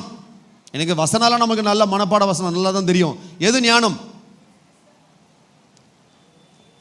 ரொம்ப ரொம்ப டைரக்டா பரலோகத்துக்கு போயிட வேண்டாம். ஞானம்னா என்னதுன்னா, நன்மையும் தீமையும் இன்னதென்று அறியத்தக்கது. கரெக்டா? ஏதேன் தோட்டத்தில் என்ன கனியை வச்சாரு? நன்மை தீமை அறியத்தக்க கனியை. அதை புசிச்சாங்கல்ல. நான் நினைக்கிறேன் அதை புசிச்சும் நம்ம ஆளுங்களுக்கெல்லாம் ஒன்றும் அறிவு வரல பாருங்க. அல்லேலூயா. நாம் இன்னைக்கு திருப்பி அந்த ஆண்டவர்கிட்ட பர்மிஷன் கேட்டு அந்த நன்மை தீமை அறியத்தக்க கனியை கொஞ்சம் புசிக்கணும் போல் இருக்கு. என்ன நன்மை தீமை அறியத்தக்கது? பாவம் எது பரிசுத்தம் எதுன்னு தெரியாமையே ஓடிக்கிட்டு இருக்கிற ஒரு கல்ச்சருக்குள்ள வந்துட்டோம். எனக்கு தெரிஞ்சு இங்கே இருக்கிற பெரியவங்க எல்லாருக்கும் அவங்க சின்ன வயசில் வாழும்போது பயங்கரமாக கடினமாக அவங்கள வளர்த்துருப்பாங்க. இப்படி தான் இருக்கணும், இது பாவம், இது நியாயம், இது நீதி. பெரியவங்களை பார்த்தா எந்திரிச்சு நின்று வணக்கம் சொல்லணும்லாம் சொல்லி கொடுப்பாங்க. பிள்ளை ரூமில் படுத்துக்கிட்டு இருக்கோம், பெரியப்பா வந்திருக்காரு வெளிவா அப்படின்னா அந்த பிள்ளை ஓடி வணக்கம் பெரியப்பா, வணக்கம் அத்தை, வணக்கம் ஆயா அப்படின்லாம் சொல்லிட்டு போவோம். இன்னைக்கு கூப்பிட்டு பாருங்களேன். ஒரு ரீல்ஸ் ஒன்று பார்த்தேன். அந்த ரீல்ஸில் இப்படி தான் ஒரு அம்மா ஒரு பொண்ணை கூப்பிடுறாங்க. ஏய் வந்திருக்கிறாங்க சொந்தக்காரங்களாம், எப்போ வந்தீங்க எப்படி இருக்கீங்கன்னு கேளுங்க. அப்படின்னு சொல்லி கேட்டோன்னே, அம்மா என்னை விட்டுருமா, நீயே பேசிக்கம்மா. இல்லை எப்போ வந்தீங்க, எப்படி இருக்கீங்க அப்படின்னு கேளுமான்னொடனே அந்த பொண்ணு நேரம் வரும், எப்படி இப்படி நல்லா இருக்கீங்க அப்படின்னு கேட்டு போயிடும். அல்லேலூயா. தயவு செஞ்சு பெரியவங்களாம் வந்தால் பிள்ளைங்களுக்கு கொஞ்சம் வெளியில் வர சொல்லுங்கள், வந்து இன்ட்ரடியூஸ் பண்ணுங்க. அல்லேலூயா. ஒரு ஃபேமிலியில் இந்த இப்போ நம்ம எல்லாம் எப்படி நானோ ஃபேமிலி ஆகிட்டோம்ல, பிரிஞ்சு தானே இருக்கோம், யாரும் ஒன்றாலாம் இருக்கவே மாட்டோம். இந்த வாட்ஸ்அப் வந்தது, இந்த டெக்னாலஜி வந்ததில் ஒரு விதத்தில் நல்லது தான், ஆனால் இன்னொரு விதத்தில் பெரிய கஷ்டம். இன்றைக்கி கல்யாண இன்விடேஷனே இதில் அமைச்சிட்டு ப்ளீஸ் டோன்ட் மிஸ்டேக் மீன் வேறு அனுப்புகிறாங்க. அல்லேலூயா. இந்த சொந்தக்காரங்களே பார்த்துக்கிறது எப்போ திரும்ப பார்த்துக்கிறது, இதான் வாட்ஸ்அப் காலிங்கில் தான். இதில் ஒரு குரூப் காலிங், பயங்கர லவ்வும் அவங்களுக்கு குரூப் காலிங்கில் பேசிக்குவாங்களாம். ஒரு 4 கிழமை பண்டிகைன்னா சொந்தக்காரங்க வீட்டுக்கு போகிறதெல்லாம் விட்டாச்சு இப்போ. அல்லேலூயா. இப்படி தான் ஒரு சொந்தக்காரங்க ரொம்ப நாள் கழித்து அந்த அந்த அண்ணன் தம்பிங்க 2 பேர், அண்ணன் குடும்பமும் தம்பி குடும்பமும் தனியாக இருக்காங்க. அதில் அந்த தம்பி குடும்பத்தில் அந்த குட்டி பையன் அப்போ தான் ரொம்ப வருஷம் கழித்து பார்க்குறான். குழந்தைய பார்த்ததுக்கப்புறம் ரொம்ப வருஷம் கழித்து அந்த பெரியப்பாவை பார்க்குறான். பெரியப்பாவை பார்த்தோன்னே அவங்க அப்பா கிட்ட கேட்குறான், இது யார் தெரியலையா, நான் யார் அப்படின்னு அவர் அந்த பெரியப்பா கேட்குறாரு. கேட்டதுக்கு, எனக்கு தெரியலையே, நீங்கள் அங்கிளா, நீங்கள் அப்படி ஆன்றான். ஒருவேளை நகைச்சுவையாக இருந்தாலும் வேதனையான நிலைமையில தான் இன்றைக்கி பிள்ளைகளை வளர்த்துக்கிட்டு இருக்கோம் நம்ம. அல்லேலூயா. பெற்றோரே, பிள்ளைகளை ஜாக்கிரதை. பிள்ளைகளை நடக்க வேண்டிய வழியிலே நடத்து. சிறு வயதில் நீங்கள் கண்டித்து கடினமாக நடத்தினீங்கன்னா முதிர் வயதிலும் அவன் அது விடாது இருப்பான் என்று வேத வசனம் சொல்லுகிறது. அல்லேலூயா. பிள்ளைகளுக்கு நீங்கள் சத்தியத்தை சொல்லி, நீதியை சொல்லி, இந்த எச்சரிப்பின் சத்தத்தை அவங்களுக்கு சொல்லி நீங்கள் வளர்க்கலை அப்படின்னா ஒரு நாள் வரும், நியாயாதிபதிகள் 2ஆம் அதிகாரத்தில் 10ஆம் வசனத்தில் சொல்லியிருக்கிறது போல, இஸ்ரவேலுக்கு தேவன் செய்தவைகளையும் அறியாத வேறே ஒரு சந்ததி அந்த இடத்துல உருவாயிற்று என்று சொல்லப்பட்டிருக்கு. அப்போ தேவ பயத்துல பிள்ளைகளை நடத்தாதது, தேவன்னா யாருன்னே தெரியாம வளர்ந்த அந்த சந்ததிக்கு யார் காரணம்? அந்த சந்ததி வானத்தில் டொபக்குன்னு குளிச்சிச்சா, இல்லை பூமியிலேருந்து அப்படியே புசுக்குன்னு வெளியில் வந்துச்சா? யார் காரணம்? பெற்றோராகிய நீங்களும் நானும் தான் காரணம். பிள்ளைகளை நடக்க வேண்டிய வழியில நடத்து. உன் பிள்ளைகள் கர்த்தரால போதிக்கப்பட்டு இருப்பார்கள் என்று தான் வேத வசனம் சொல்லுகிறது. என்டர்டைன்மெண்ட், ஜாலி, ஃப்ரீடம் வேண்டவே வேண்டாம். பிள்ளைங்கள்லாம் பார்க்குது. அடுத்த வாட்டி இவன் சர்ச்சுக்குள்ளே வரும்போதே நானே இவனுக்கு ஒரு பேதி மாத்திரையெல்லாம் கலந்து ஒரு கூல்ட்ரிங்க்ஸை கலக்கி கொடுத்து இவனை வெளியே அனுப்பிச்சிடணும். இல்லை மம்மி டாடி கிட்ட போட்டு விட்டு போயிடுறான், நம்மள தான் பார்க்குறாங்க. தயவு செஞ்சு சொல்கிறேன், அருமையான தாய்மார்களே, பெற்றோரே, தேவ பயம் உடையவர்களாய் நன்மை எது தீமை எது என்பது நமக்கு தெரியும். தெரியாதவங்க பைபிள் படிங்க. தெரியலன்னு சொன்னீங்கன்னா நீங்கள் வேதத்தை வாசிக்கிறதே இல்லைன்னு அர்த்தம். எது நன்மை தீமைன்னு ஒரு டிசிஷன் எடுக்க முடியலனாலே உங்களுக்குள்ள ஆவியானவருடைய நடத்துதலே இல்லைன்னு அர்த்தம். அப்போ நீங்களும் நானும் தேவ பயத்தை உடையவர்களாக இருக்க வேண்டும். ஹல்லேலூயா, ஹல்லேலூயா. சங்கீதம் 145:19 எடுத்து வாசிங்கன்னா, அவர் தமக்கு பயந்தவர்களுடைய விருப்பத்தின்படி செய்து அவர்கள் கூப்பிடுதலை கேட்டு அவர்களை ரட்சிக்கிற தேவனா இருக்கிறார். ஐயா, நான் பயந்து நடந்தா எனக்கு என்னையா கிடைச்சிரும்னா, நீங்க கர்த்தருக்கு பயந்து நடந்தாதான் உங்களுக்கு ரட்சிப்பே கிடைக்கும். ஹல்லேலூயா. கர்த்தருக்கு பயப்படாம உங்க இஷ்டம் போல வாழ்க்கை நீங்க வாழ்ந்துகிட்டு இருப்பீங்கன்னா என்ன கிடையாது? ரட்சிப்பே கிடையாது. டேக் இட் ஃபார் கிராண்டட், எப்படி வேணா வாழலாம் அப்படின்ற வாழ்க்கையை வாழ்றது கிறிஸ்துவ வாழ்க்கை அல்ல. கர்த்தருடைய பிள்ளைகளாகிய, கர்த்தருடைய குடும்பமாகிய நீங்களும் நானும் கர்த்தருக்கு பயப்படுகிற பயத்தோடு வாழணும். எங்கேருந்து அது கற்றுக்க முடியும்? ஆலயத்தில் தான் கற்றுக்க முடியும், கர்த்தருடைய சமூகத்தில் தான் கற்றுக்க முடியும். ஒன்று, நீங்கள் அப்படியே புத்தக புழு மாதிரி வேதமே கெதின்னு கடந்தீங்கன்னா கற்றுக்கலாம். இல்லை அந்த அளவுக்கு நம்ம வேதத்தில் ஜம்ப் அடிச்சு உள்ள டைவ் அடிச்சுலாம் வெளியில் வர தெரியலனா, தயவு செஞ்சு நான் சொல்கிறேன், சபையே கெதின்னு உட்கார்ந்துருங்க. இங்கேருந்து ஆவியானவர் பேசுவார். அல்லேலூயா. அநேகர் சபை கூடி வருதலை விட்டு விடுகிறது போல நீங்களும் விட்டு விடாது இருங்கள் என்று சொல்லப்பட்டிருக்கு. அதனால் அருமையான தேவ ஜனங்களே, தேவ பயம் உள்ளவர்களா? நான் ரொம்ப வருஷம் விசுவாசி, எனக்கு தெரியாத சத்தியமா நீ பெருசாக சொல்ல வந்துட்ட எனக்கு அப்படின்ற அளவில் இன்னைக்கு இருக்கிற அத்தனை மூத்த ஊழியக்காரர்களே, மூத்த விசுவாசிகளே, ஜாக்கிரதை. முந்தினோர் பிந்தினோராயும் பிந்தினோர் முந்தினோராயும் அங்க. அந்த லிஸ்ட்டில் நம்ம வந்துடாமல் இருக்கணும்னா, யாராவது இங்கே சொல்வீங்களா, நான் 30 வருஷமாக இந்த சபைக்கு வந்துக்கிட்டு இருக்கேன், நான் 20 வருஷமாச்சு, எனக்கு எல்லாமே பைபிளில் தெரியும்னு சொல்வீங்கன்னா, நான் சொல்கிறேன், தன்னைத்தான் தாழ்த்துகிறவன் உயர்த்தப்படுவான். ஐயா அப்படின்னு அவர்கிட்ட சரண்டர் ஆயிட்டீங்கன்னா, 2 பேர் வந்தாங்களாம். ஒருத்தன் ஆலயத்துக்குள்ளே வந்துட்டு, நான் பயங்கரமாக நான் உபவாசம் பண்ணுவேன், நான் பயங்கரமாக காணிக்க கொடுப்பேன் அப்படின்னு வந்து நின்னார். இன்னொருத்தர் வந்தார், தலையை கூட நிமிர்ந்து பார்க்க முடியாம தன்னை தாழ்த்தி, நான் பாவி ஆண்டவரே, நான் பாவி ஆண்டவரேன்னு சொன்ன அந்த பாவியை தான் தேவன் நேசித்து அவனே உகந்தவன் என்று ஏற்றுக்கொண்டார். அல்லேலூயா. இன்னைக்கு நீங்களும் நானும் துணிகரம் உள்ளவர்களா, துணிகர விசுவாசியா இருக்கக்கூடாது, பயபக்தி உள்ள விசுவாசியாக இருக்க வேண்டும். அல்லேலூயா. அதனால மல்கியா 1ஆம் அதிகாரத்தில் 6வது வசனத்தில் கர்த்தர் கேட்கிறார், நான் பிதாவானால் என் கணம் எங்கே? நான் எஜமானானால் எனக்கு பயப்படும் பயம் எங்கே?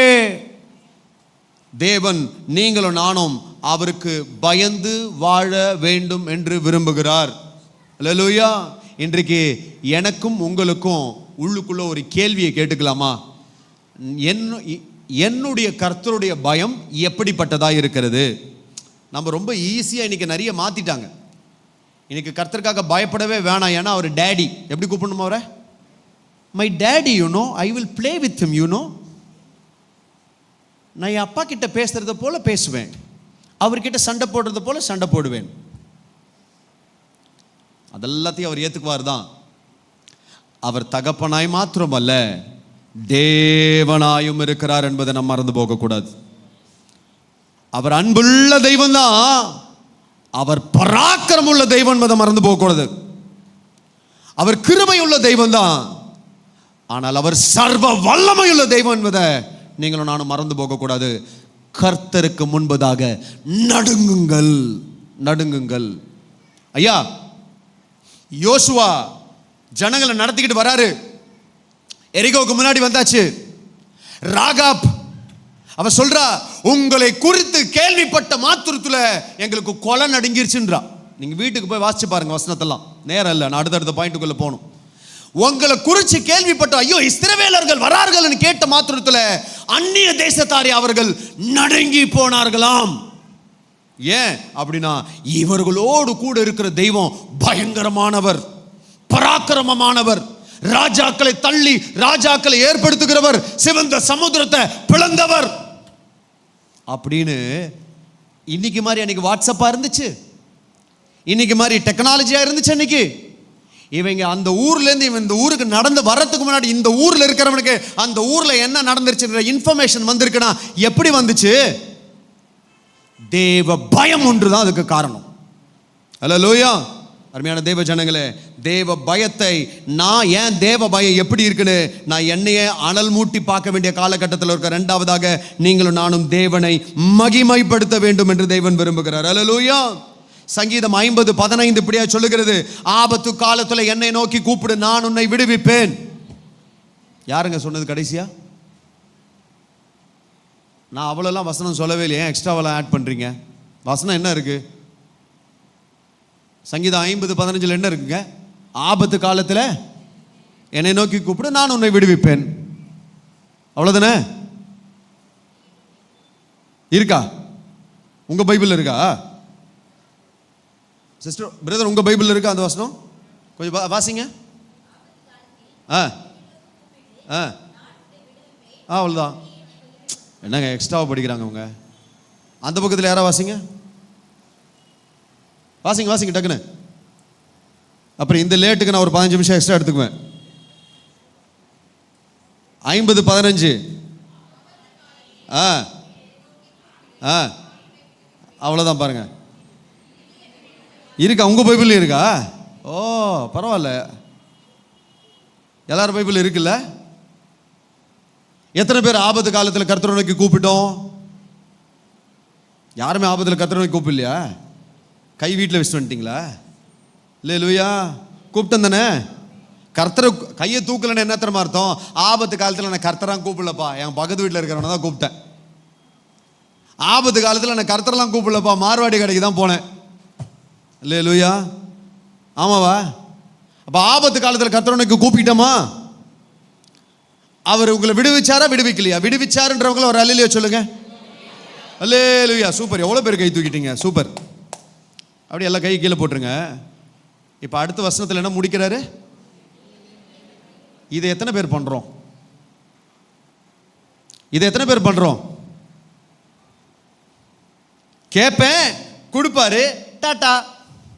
கேட்பேன் கொடுப்பாரு, இதோ முதுகு பார்த்துக்கோங்க, அவ்வளோதான். நான் அப்படிதான், அப்படிலாம் மகிமெல்லாம் படுத்த மாட்டேன். ஆபத்து காலத்தில் என்னை கூப்பிடு, நான் உன்னை விடுவிப்பேன், நீயோ என்னை மகிமைப்படுத்த வேண்டும் என்றுதான் அதுக்கு அர்த்தம். அல்லேலூயா. இன்னைக்கெல்லாம் கல்ச்சர் எப்படி ஆயிடுச்சுன்னா, தேங்க்ஸ் சொல்லக்கூடாது. தேங்க்ஸ் சொல்லவே கூடாது. ஏய் ஒய் thanks man, no mention. Thanks சொன்னா என்ன சொல்லுவாங்க? No mention, don't mention. எனக்கு நன்றிலாம் சொல்லாத, நன்றி கெட்டவனா இருந்துட்டு போயிரு அப்படின்னு அர்த்தம். நன்றி அறிதல் உள்ளவர்களுமாய் இருங்கள் என்று வேதவசனம் சொல்லுகிறது. எப்படி ஐயா நன்றி சொல்றது? அவரை மகிமைப்படுத்துவதன் மூலமாக நீங்கள் தேவனுக்கு நன்றியை செலுத்துகிறீர்கள் என்று அர்த்தம். அல்லேலூயா, அல்லேலூயா. 1 கொரிந்தியர் 6ஆம் அதிகாரத்துல 20வது வசனத்துல, கிரயத்திற்கு கொல்லப்பட்டீர்களே, ஆகையால் தேவனுக்கு உடையவர்களாகிய உங்கள் சரீரத்தினாலும் உங்கள் ஆவியினாலும் தேவனை மகிமைப்படுத்துங்கள். கிரயத்திற்கு கொல்லப்பட்டீர்கள். தயவு செஞ்சு பக்கத்தில் கையை கொஞ்சம் டைட்டா கொடுங்களேன். இப்போ நல்லா டைட்டா கொடுத்து சொல்லுங்க, நீ கிரயத்திற்கு கொல்லப்பட்டிருக்கிறேன்னு சொல்லுங்க. கிரயத்துக்கு கொல்லப்பட்டதுன்னா என்ன தெரியுமா? முதல்ல உங்களை விலை கொடுத்து வாங்கி இருக்கிறாங்களாம். ரேட்டு உங்களுக்கும் எனக்கு ஒரு பிரைஸ் டாக் இருக்கு. அந்த ரேட்டு கொடுத்து தான் நம்மளை வாங்கியிருக்கிறார் ஆண்டவர். அல்லேலூயா. என்ன பிரைஸ் டாக்? அவருடைய ரத்தம், அவருடைய ஜீவன், அதை கொடுத்து உங்களை என்னை வாங்கி இருக்கிறாரு. அல்லேலூயா. நீங்க ஒருத்தர்கிட்ட இருந்து ஒரு மொபைல் வாங்குறீங்க, ஒரு கடையில இருந்து ஒரு மொபைல் வாங்கிட்டீங்க இல்லையா? அந்த மொபைல் கம்பெனிக்காரன் திருப்பி வந்து மொபைல் கொடுப்பா, நான் கொஞ்சம் ஒரு ஃபோன் பண்ணிட்டு தரேன்னு என்ன சொல்வீங்க? கொடுத்துருவீங்களா? கிளம்பு, காத்து வரட்டும், இது ஏன் மொபைல். ஆமாவா? ஆமாம். அப்போ நான் அந்த மொபைல் யாருது கிடையாது, இனிமேல்ட்டு அவனுடையது கிடையாது. இப்போ இப்படி வரேன், உங்ககிட்ட ஒரு மொபைல் இருக்குது, நீங்கள் புதுசாக ஒரு மொபைல் வாங்கணும்னு பிளான் பண்ணுறீங்க, அதை செகண்ட் ஹேண்டில் வித்துடுறீங்க. அந்த ஃபோனை வித்தாச்சு. விற்று முடிச்சதுக்கப்புறம் அந்த ஃபோனில் உங்களுக்கு உரிமை இருக்கா? கிடையாது. இல்லை நீங்கள் ஒரு செகண்ட் ஹேண்டில் ஒரு ஃபோன் ஒன்று வாங்கியிருக்கிறீங்க. இல்லை லூயா. உங்களுக்கும் எனக்கும் நீங்கள் எப்படி நாம் ஒரு விலைக்கிரியம் கொடுத்து ஒரு பொருளை வாங்குறோமோ, அந்த மாதிரி உங்களையும் என்னையும் ஒரு விலைக்கிரியம் கொடுத்து வாங்கிட்டார் ஆண்டவர். இந்த வசனத்துக்கு முந்தின வசனத்தை இப்போ வாசிங்க. 19. உங்கள் சரீரமானது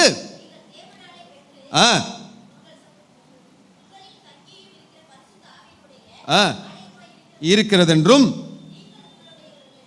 நீங்கள் உங்களுடையவர்கள் அல்லவென்றும். எப்படிங்க? நீங்கள் உங்களுடையவர்கள் அல்ல. You are not yours, you have been bought for a price. உங்களையும் என்னைய விலைக்கரையும் கொடுத்து வாங்கியிருக்காரு. ஓன் டிசிஷன் எடுக்கிறதுக்கெல்லாம் உங்களுக்கு எனக்கு எந்த ரைட்ஸும் கிடையாது. பக்கத்தில் கொடுங்க, கையை கொடுங்க, கை கொடுத்து சொல்லுங்க, உன் இஷ்டத்துக்கு ஆடாதன்னு சொல்லுங்க. நான் சொல்ல, நீங்களே சொல்லிக்கிறீங்க உங்கள் மெம்பர்ஸை, நான் எனக்கே சொல்லிக்கிறேன். உன் இஷ்டத்துக்கு ஆடாத, சித்தத்திற்குள்ள வந்துருன்னு சொல்லுங்க. அல்லேலூயா. ஏன்னா எனக்கு என்கிட்ட இருக்கிற எல்லாமே எனக்கு ஃப்ரீயா ஈவா கொடுக்கப்பட்டது. இதை கொண்டு நான் அவரை மகிமைப்படுத்த வேண்டும். அல்லேலூயா, அல்லேலூயா. ஐயோ, ஒரு காரை வாங்கிட்டா போதுமே, நம்ம பண்ற அலுவல் இருக்க. அதுலேயும் இந்த ஐஃபோன் மோகம் இருக்குது பாருங்க. ஐஃபோன் வாங்கிட்டா நான் தான் கடவுள் வேற நினைப்பேன் இவனுக்கு. அல்லேலூயா. ஐஃபோன் வாசிகளுக்கு ஒரு சின்ன குறிப்பு. அல்லேலூயா. ஆமாம், நம்ம ஆட்களுக்கு அப்படி நினைப்பு. அந்த ஃபோனை பேசும்போது பிடிக்கிற தோரணையாக இருக்கும் பாருங்க, அந்த ஆப்பிளோடைய அந்த லோகோலாம் தெரியணும். அப்படிதான் ஃபோனே பேசுவோம். அல்லேலூயா. ஆமாம். உங்களுக்கும் எனக்கும் எது கொடுக்கப்பட்டிருக்கோ அதை நீங்களும் நானும் நம்மளை போஸ் பண்றதுக்காக, நம்மளை உயர்த்திற்காக, நம்மளை மகிமைப்படுத்துறதுக்காக கிடையாது. மாறாக அதன் மூலியமாக நான் தேவனை மகிமைப்படுத்த வேண்டும். உங்களுக்கு கொடுத்த வேலை, உங்களுக்கு கொடுத்த குடும்பம், உங்களுக்கு கொடுத்த குழந்தை, உங்களுக்கு கொடுத்த ஆசீர்வாதம், பங்களா, காரு, ஊழியம், தேவனை மாத்திரம் நீங்களும் நானும் மகிமைப்படுத்தணும். இல்லைன்னா அதுக்கும் கணக்கு ஒப்புவிக்க வேண்டியிருக்கும். அல்லேலூயா. நான் வேகமாக அடுத்த பாயிண்ட்டுக்கு போகிறேன். You have to glorify God. நீங்களும் நானும் தேவனை மகிமைப்படுத்த வேண்டும் என்ற இந்த ரெண்டாவது காரியத்தை நல்லா ஆழமாக புரிஞ்சுக்கோங்க. இல்லை, 10 குஷ்டரோகிகளில் ஒருத்தன் தான் திரும்பி வரான். ஆண்டவராக இயேசு கிறிஸ்து கேட்குறாரு, என்ன கேட்குறாரு? இந்த அந்நியனை ஒழிய வேறு ஒருவனும் மகிமைப்படுத்த காணோமே. சுகமானவர்கள் 10 பேர் அல்லவா, பாக்கி 9 பேர் எங்கே? அப்படின்னா ஆண்டவராகிய இயேசு கிறிஸ்து நாம் அவரை மகிமைப்படுத்த வேண்டும் என்று விரும்புகிறத நம்ம அந்த இடத்துல பார்க்கிறோம். நீங்களும் நானும் தேவனை ஒரு ஆண்டவர், நீங்க கேட்குறீங்க, ஒரு காரியத்தை செய்யறாருன்னா என் பிள்ளை என்னை மகிமைப்படுத்தணும்னு நினைக்கிறாரு. எப்படிங்க மகிமைப்படுத்துறது? உங்களுக்கு என்ன கொடுத்தாரோ, உங்களை எதை கொடுத்து ஆசீர்வதிச்சாரோ அதை சாட்சியா 4 பேர்கிட்ட போய் சொன்னீங்கன்னா அதுல தான் தேவனோட நாமம் மகிமைப்படும். அல்லேலூயா, அல்லேலூயா. இப்போ என்ன, நான் பிளாட்ஃபார்மில் கிடந்தேன்ற மேட்டரை நான் உங்ககிட்ட வந்து சொல்லணும்னு எனக்கு அவசியமே இல்லையே. நான் குப்பையிலேருந்து சாப்பாடு எடுத்து சாப்பிட்டேன் அப்படின்னு நான் சொல்லணும்னு அவசியமே இல்லையே. நான் 6ஆம் கிளாஸ் தான் படித்தேன்னு சொல்லாமல் டையெல்லாம் போட்டு வந்திருக்கிறேன். நான் பெரிய அப்பா டக்கர்னு நான் காமிச்சிருந்து போயிருக்கலாமே. நான் ஏன் சொல்லணும் 6ஆம் கிளாஸ் தான் படித்தேன்னு சொல்லி? நான் எவ்வளோ கீழ்த்தனமான இடத்துல இருந்தேன், அங்கேருந்து என் ஆண்டவர் என்னை எவ்வளவா உயர்த்தி விட்டார் என்பதை நான் சொல்லி மகிமைப்படுத்தி ஆகணும். இல்லைன்னா அதுக்கும் நான் கணக்கு ஒப்புவிக்க வேண்டும். அல்லேலூயா. அப்போ எப்படிங்க தேவனை மகிமைப்படுத்துறதுனா, தேவனுக்கு நன்றி செலுத்துவது மூலமாகவும், தேவன் செய்த நன்மைகளை பிறரிடத்துல சாட்சியாய் சொல்வதன் மூலமாகவும் நீங்க நானும் தேவனை மகிமைப்படுத்த. என்ன கொடுத்தாரோ அதில் நன்மை சொல்லுங்களேன். நாம் இன்னும் கிடைக்காததை குறிச்சே முறுமுறுத்துட்டு உட்காந்துருக்கிறோம். நான் இது பெருசா கேட்டேன், ஆண்டவர் இன்னும் கொடுக்கல. எப்பா, நீ ஜீவனோட இருக்கியே, உனக்கு நல்ல வீட்டை கொடுத்துருக்கிறாரே, நல்ல வேலையை கொடுத்துருக்கிறாரே, நல்ல குடும்பத்தை நேசிக்கக்கூடிய நல்ல மனைவியை, கணவனை கொடுத்துருக்கிறாரே. தெரியுமா எத்தனை குடும்பத்தில் எவ்வளவு கண்ணீர் இருக்குன்னு? எத்தனை குடும்பத்தில் எவ்வளவு கண்ணீர் இருக்குன்னு தெரியுமா? எனக்கு தேவன் கொடுத்த அந்த சின்ன விஷயத்துக்காக நான் மகிமைப்படுத்துவேன்னா, மத்தேயு 25வது அதிகாரத்தில் சொல்லப்பட்டிருக்கிறது போல, கொஞ்சத்துல உண்மையாக இருந்த உன்ன அநேகத்தின் மேல உனக்கு கொஞ்சம் தான்ப்பா கொடுத்தேன். உனக்கு இருக்கிற இந்த கொஞ்ச பலத்துல நான் மறுதலிக்காம இருந்த பாருன்னு சொன்னாரு பாருங்க வெளிப்படுத்தின விசேஷத்துல. அப்படி போல கொஞ்சம் பலன் இருந்தும் நீங்களும் நான் அவரை மறுதலிக்காம அவரை மகிமைப்படுத்தி கொண்டே இருப்போமே. ஆனால் அந்த கொஞ்சத்துல நீங்க உண்மையா இருந்தது நிமித்தமாகவே, கொஞ்சத்துல அவரை மகிமைப்படுத்துறது நிமித்தமாகவே, உங்களுக்கு கொடுக்கப்பட்ட எது இருக்கோ அதுல நீங்க அவரை மகிமைப்படுத்துறது நிமித்தமாகவே எல்லா ஜனங்களுக்கு முன்பதாக உங்களை தலையை நிமிர பண்ணுவார். அதில் நீங்க இன்னும் அவரை மகிமைப்படுத்துவீங்கன்னு அவருக்கு தெரியும். அல்லேலூயா. ஆகையால நீங்களும் நானும் அவரை மகிமைப்படுத்தியே ஆக வேண்டும். 3வதாக நீங்களும் நானும் அவரை ஆராதிக்கிறவர்களாக இருக்க வேண்டும். நீங்களும் நான் அவரை அதுதானே பிரதர் பண்ணிக்கிட்டு இருக்கோம். பக்கத்தில் கேளுங்க, சர்ச்சுக்கு நம்ம ஆராதனைக்கு தானே வரோம், இன்னும் புதுசாக ஏதோ சொல்கிறாருன்னு பார்த்து கேளுங்க. தெரியல, புதுசாக வந்திருக்கிறார் போல அப்படின்னு. நீங்களும் நான் என்ன பண்ணுமா? வானத்தையும் பூமியும் நீரூற்றுகளையும் உண்டாக்கின, அதுதான் மேட்ரு. உண்டாக்கினவரை துதிகள் சொல்லல, உண்டாக்கினவரையே துதிங்கள் அழுத்தம் திருத்தமா சொல்லப்பட்டிருக்கு. அப்படின்னா அவரை தவிர வேற ஒருத்தருக்கும் இடம் கிடையாது. என்னை அன்றி உங்களுக்கு வேற தேவர்கள் உண்டாயிருக்க வேண்டாம். இல்ல இல்ல இல்ல பிரதர், எங்க வீட்டில் விக்கிரகம் கிடையாது, போட்டோ கிடையாது, நான் எதையும் வணங்குறது எல்லாம் கரெக்ட் தான். உன் வேலை, அபவுட் யுவர் ஜாப். ஆலயத்துக்கு முக்கியத்துவம் கொடுக்குறீங்களா, உங்க வேலைக்கு முக்கியத்துவம் கொடுக்குறீங்களா? ஆலயத்துக்கு முக்கியத்துவம் கொடுக்குறீங்களா, ஆராதனைக்கு முக்கியத்துவம் கொடுக்குறீங்களா, இல்லைன்னா உங்க குடும்பத்துக்கு முக்கியத்துவம் கொடுக்குறீங்க? பல பேருக்கு ஆராதனை வர நேரத்தில் வீட்டுக்கு சொந்தக்காரங்க யாராவது வந்துட்டாங்கன்னு, ஆராதனை கட்டு, அத்திம்பேர் வந்திருக்கார், மாமா வந்திருக்கிறார், எங்க பெரியப்பா வந்திருக்கிறார், 18 வருஷம் கழிச்சு இப்பதான் வந்திருக்கிறாரு. என்ன இப்போ அதுக்கு? அல்லேலூயா. அப்படி வந்தாங்கன்னா என்ன பண்றீங்க? அவங்களை கனவீனப்படுத்தணும்னு சொல்ல வரல நான். ஐயா வாங்க வாங்க வாங்க, ரொம்ப நாள் கழிச்சு உங்களை பார்த்துருக்கேன், ரொம்ப சந்தோஷம், நீங்க எனக்கு ரொம்ப முக்கியம், நான் உங்களை ரொம்ப நேசிக்கிறேன், உங்களை விட இயேசு அதிகமாக நேசிக்கிறேன், கொஞ்சம் உள்ள வெயிட் பண்ணுங்க, நான் போயிட்டு வந்துடுறேன், நான் அவரை கனப்படுத்தணும், அதுக்கப்புறம் உங்களை வந்து கனப்படுத்துறேன்னு சொல்லிட்டு கிளம்பி வந்துக்கிட்டே இருக்கிறவர்களா இருக்கணும். அல்லேலூயா. தேவனை மாத்திரம் ஆராதிங்க. குடும்பத்தை, சில பேருக்கு கணவனை ஆராதிக்கிறதே வேலை, சில பேருக்கு தாய்மார்களுக்கு பிள்ளைகள் ஆராதிக்கிறதே வேலை. ஐயோ யோ யோ யோ யோ. ஃபாஸ்டிங் பிரேயர் வர முடியாது, எதுக்கும் வர முடியாது. கேட்டோன்னா பிள்ளைய பார்த்துக்கணும், பிள்ளைக்கு அது செய்யணும், பிள்ளைக்கு அது செய்யணும். நல்லது தாங்க, செய்யுங்க, நான் வேணான்னு சொல்லலை. என்னை விட தாயையும் தகப்பனையும் தன் பிள்ளைகளையும் அதிகமாய் சிநேகித்தால் அவன் எனக்கு பாத்திரன் அல்ல. அன்பு அன்பாக இருக்கிற வரைக்கும் பிரச்சனை இல்லை, ஸ்நேகம் ஸ்நேகமா இருக்கிற வரைக்கும் பிரச்சனை இல்லை. எப்போ இந்த அன்பு ஆராதனையா மாறுதோ அங்கதான் பிரச்சனை. அப்ப என் அன்பு அன்பாக இருக்கா, ஆராதனை ரேஞ்சுக்கு போய்கிட்டு இருக்கான்னு கொஞ்சம் செக் பண்ணிக்கோங்க. ஏன் அப்படின்னா ஆராதனை கர்த்தர் ஒருவருக்கே, தேவன் ஒருவருக்கே. அல்லேலூயா, அல்லேலூயா.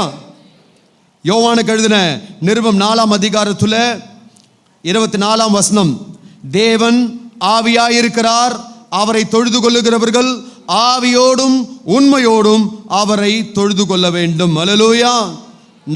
லூக்கா 4ஆம் அதிகாரத்தில் 8வது வசனம், இயேசு அவனுக்கு பிரதியுத்தரமாக, எனக்கு பின்னாக போ சாத்தானே, உன் தேவனாகிய கர்த்தரை பணிந்து கொண்டு அவர் ஒருவருக்கே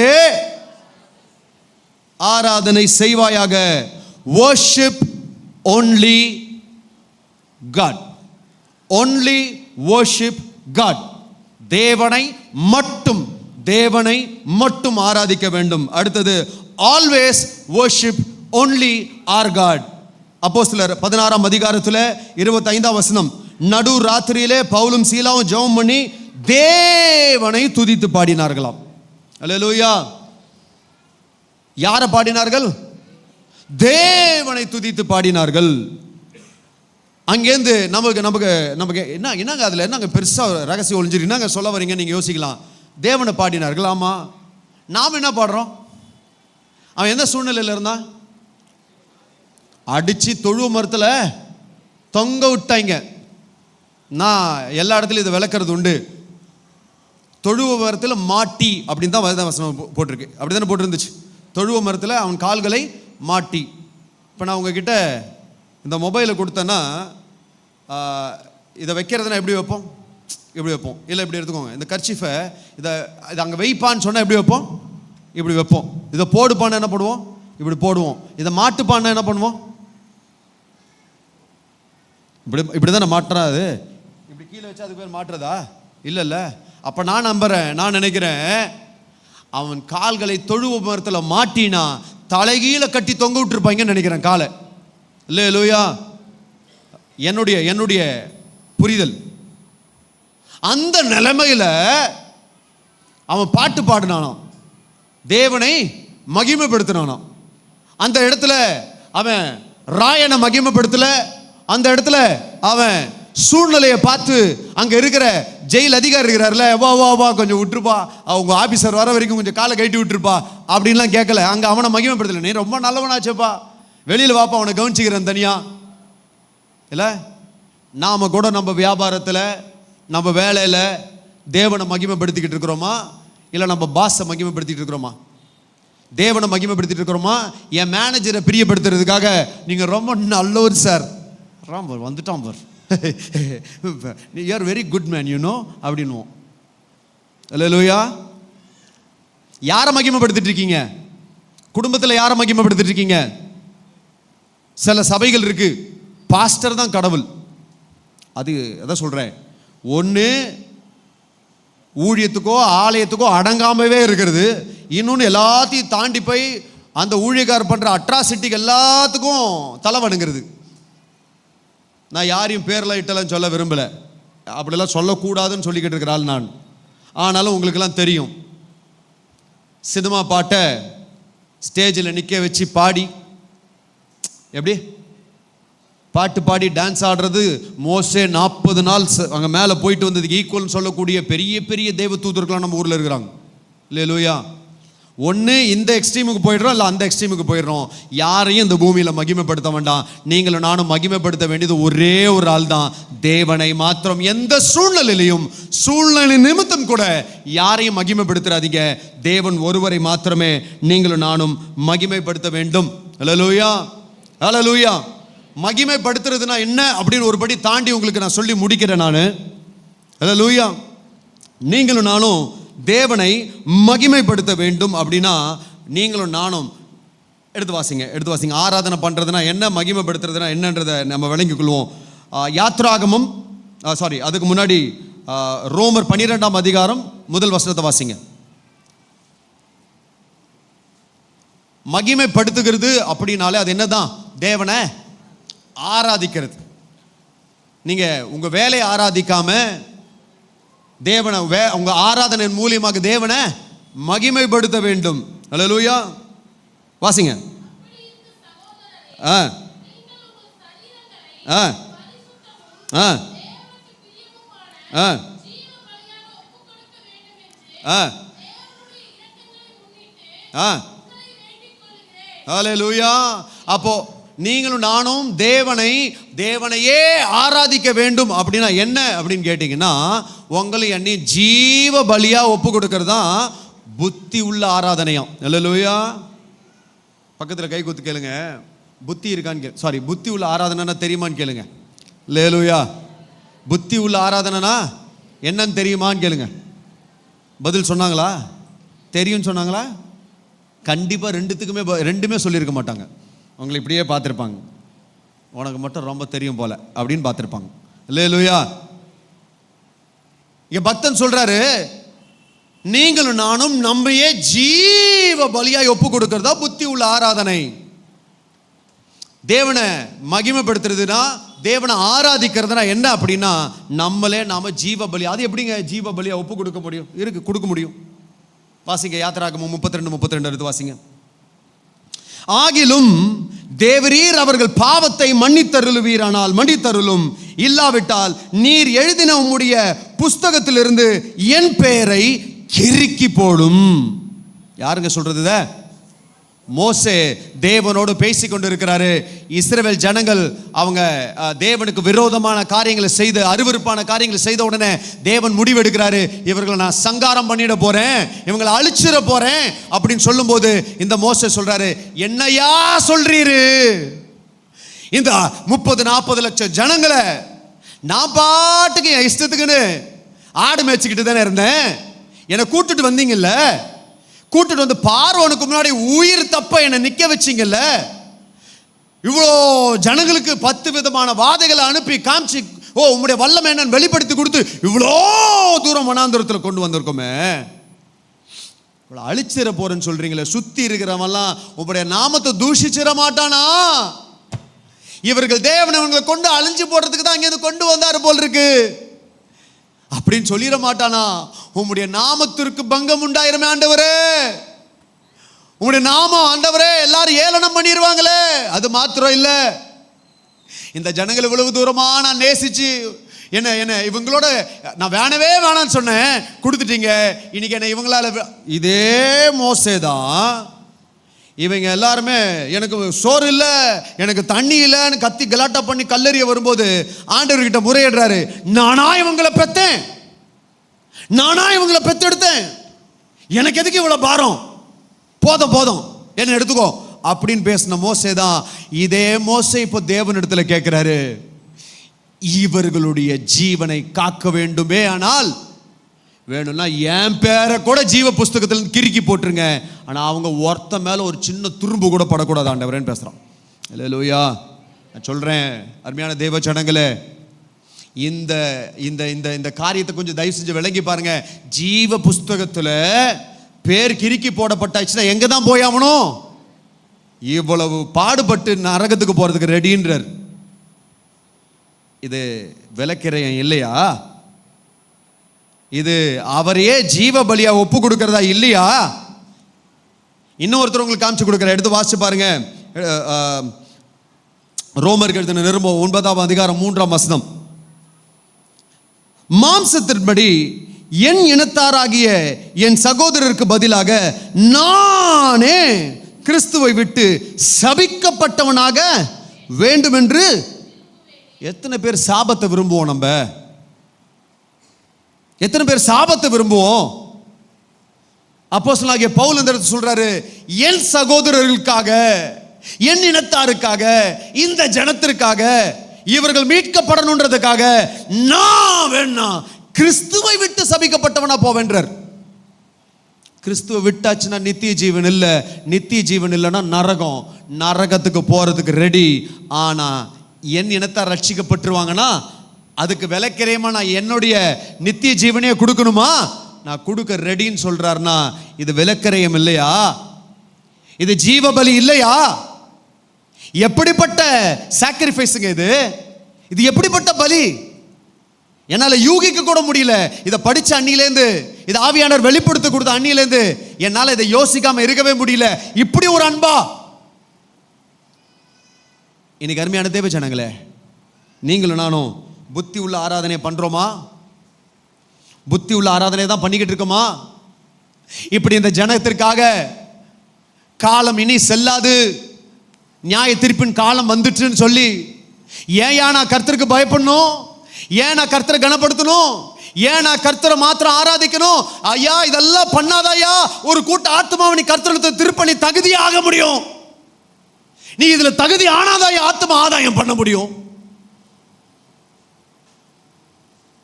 இப்ப நீங்க நானும் தகுதிப்படாம இருக்க இருக்க இருக்க இருக்க ஆத்மாக்கள் நரகத்துக்கு நேரம் போயிட்டே இருக்க. யாரையா உத்தரவாதம்? யார் உத்தரவாதம்? நீங்களும் நானும் தான்.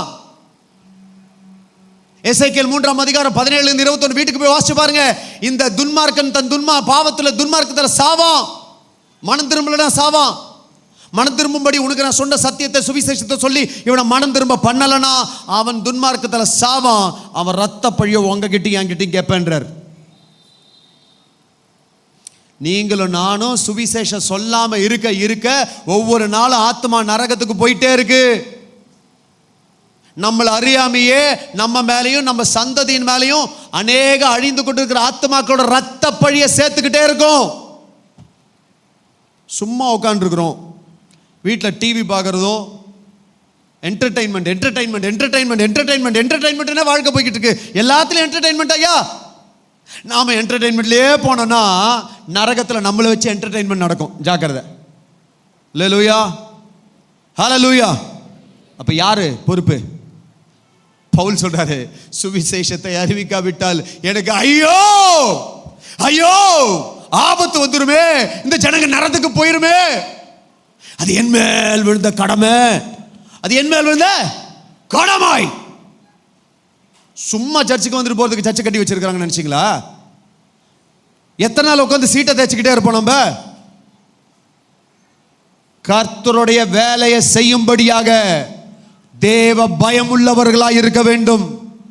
கர்த்தருடைய வேலையை செய்யும்படியாக நீங்களும் நானும் அவரை மகிமைப்படுத்த வேண்டும். கர்த்தரை வேலையை செய்யும்படியாக நீங்களும் நானும் அவரை மாத்திரம் ஆராதனை செய்ய வேண்டும். கடைசியா ஒரே ஒரு வசனத்தை உங்களுக்கு சொல்லி முடிக்கிறேன். இன்னும் நிறைய இருக்கு. நீங்க வீட்டுக்கு போய் 1 கொரிந்தியர் 9:16 வாசிங்க. எசேக்கியேல் 3ஆம் அதிகாரம் 17-21 வாசிங்க. யூதா 1ஆம் அதிகாரத்தில் 22வது வசனத்தை வாசிங்க. மார்க் எழுதின சுவிசேஷ புத்தகத்தில் 16வது வசனத்தில் 16வது அதிகாரத்தில் 15வது வசனத்தை வாசிங்க. கடைசியாக யோவானுக்கு எழுதின நிருபம், யோவான் எழுதின சுவிசேஷ புத்தகம் 9ஆம் அதிகாரத்தில் 4வது வசனத்தை வாசிங்க. யோவான் 9:4. பகற்காலம் இருக்கும் மட்டும் நான் என்னை அனுப்பினவருடைய கிரியைகளை செய்ய வேண்டும். ஒருவனும் கிரியை செய்யக்கூடாத ராக்காலம் வருகிறது, அதுல ஒருத்தனும் கிரியை செய்ய முடியாது. சுவிசேஷத்தை சொல்ல முடியாத நாட்கள் நெருங்கி கொண்டிருக்கிறது. அந்த காலத்துல சுவிசேஷத்தை சொல்லாததனால நீங்களும் நானும் நரகத்துக்கு போக வேண்டியிருக்கும். நாம சொல்லாத நிமித்தம் ஒரு கூட்ட ஆத்துமாக்களும் நரகத்துக்கு போக வேண்டியிருக்கும். அன்னைக்கு நீங்க விருப்பப்பட்டா கூட சொல்ல முடியாதையா. அன்னைக்கு அழுவீங்க, தலையில அடிச்சுக்குவீங்க, கதறுவீங்க, ஐயோ ஐயோ ஐயோ சுவிசேஷம் சொல்ல முடியலையே, டைம் இருந்ததே, வேஸ்ட் பண்ணிட்டேனே. அந்த பாரத்தோட அன்னைக்கு கண்ணீர் விட்டு கதறி அழுவோம். ஆத்துமாக்கள் போயிடும் அதுக்குள்ள நரகத்துக்கு. அன்னைக்கு என்னோட நண்பன் செந்தில்குமார் எனக்கு சுவிசேஷத்தை சொல்லாம இருந்திருந்தான்னா இன்னைக்கு நான் உயிரோட இருந்திருக்க மாட்டேன், என்னைக்கோ செத்து நரகத்துக்கு போயிருப்பேன். அவனுக்கு எதிர்க்க ஒரு ஆத்துமா நரக வேதனையோட நரகத்துக்கு போகிறத பார்க்கும்போது அவனால சும்மாவே இருக்க முடியலையே. நம்ம நிறைய பேர் இன்னைக்கு சுவிசேஷத்தை சொல்றது இல்லை. ஏன்னா ஃப்ரெண்ட்ஷிப் போயிரும் பயம், அந்த உறவு என்னை விட்டுருவாங்கன்னு பயம், அந்த நட்பு போயிரும் பயம். ஐயா அந்த நட்பு போனா பரவாயில்ல, உறவு போனா பரவாயில்ல, அந்த ஆத்துமா போயிடக்கூடாது. ஐயா அந்த ஆத்துமா போயிடக்கூடாது. அன்னைக்கு ஒருவேளை நான் அவன் கூட சண்டை போட்டு ஏசு பத்தில என்கிட்ட பேசாதான்னு சண்டை போட்டிருந்தானா எனக்கு அவனுக்குள்ள இருக்கிற நட்பு போயிருக்கும். அவன் ஒரு நல்ல நண்பனை இழந்திருப்பான். அவன் என்ன நண்பனா பார்க்கல, அந்த நேரத்தில் அவன் என்ன ஒரு ஆத்துமாவை தான் பார்த்தான். இன்னைக்கு உங்களை சுத்தி இருக்கிற யாரை நீங்க எப்படி பார்த்துக்கிட்டு இருக்கிறீங்க? இன்னைக்கு என் நண்பன் செந்தில்குமார் உயிரோடு இல்லைங்க, அவன் செத்து போயிட்டு ரொம்ப வருஷம் ஆச்சு. ஆனால் என்ன ஆண்டவர் அநேகர் இடத்துல கொண்டு போய் சாட்சியை பகிர்ந்து கொண்டு கர்த்தரோட வேலையை செய்ய வச்சுக்கிட்டு இருக்கிறாரு. என்னைக்கு நம்ம ஜீவன் நம்மளை விட்டு போகும் தெரியாது. அதுக்குள்ள ஒரு கூட்டத்தை எப்படியாவது ஆதாயப்படுத்திடலாமா? இந்த கொரட்டூர் பகுதியில் இல்லையா இடம்? எவ்வளோ ஆத்துமாக்கள் இருக்குல்ல, எழுப்பி புறப்படலாமா? அன்னைக்கு ஏசாயாவை பார்த்து கேட்ட அதே தெய்வத்துடைய இருதயம் இன்னைக்கும் கலங்கிக்கிட்டு இருக்கு. யாரை அனுப்புறதுன்னு தெரியலப்பா, யாரை அனுப்புறதுன்னு தெரியல. யாரை நான் அனுப்புவேன், யார் நமது காரியமாய் போவார்? அதே வேதனை, அதே அங்கலாய்ப்பு, அதே வருத்தம் கர்த்தருடைய இருதயத்தில் இன்றைக்கும் இருக்கையா.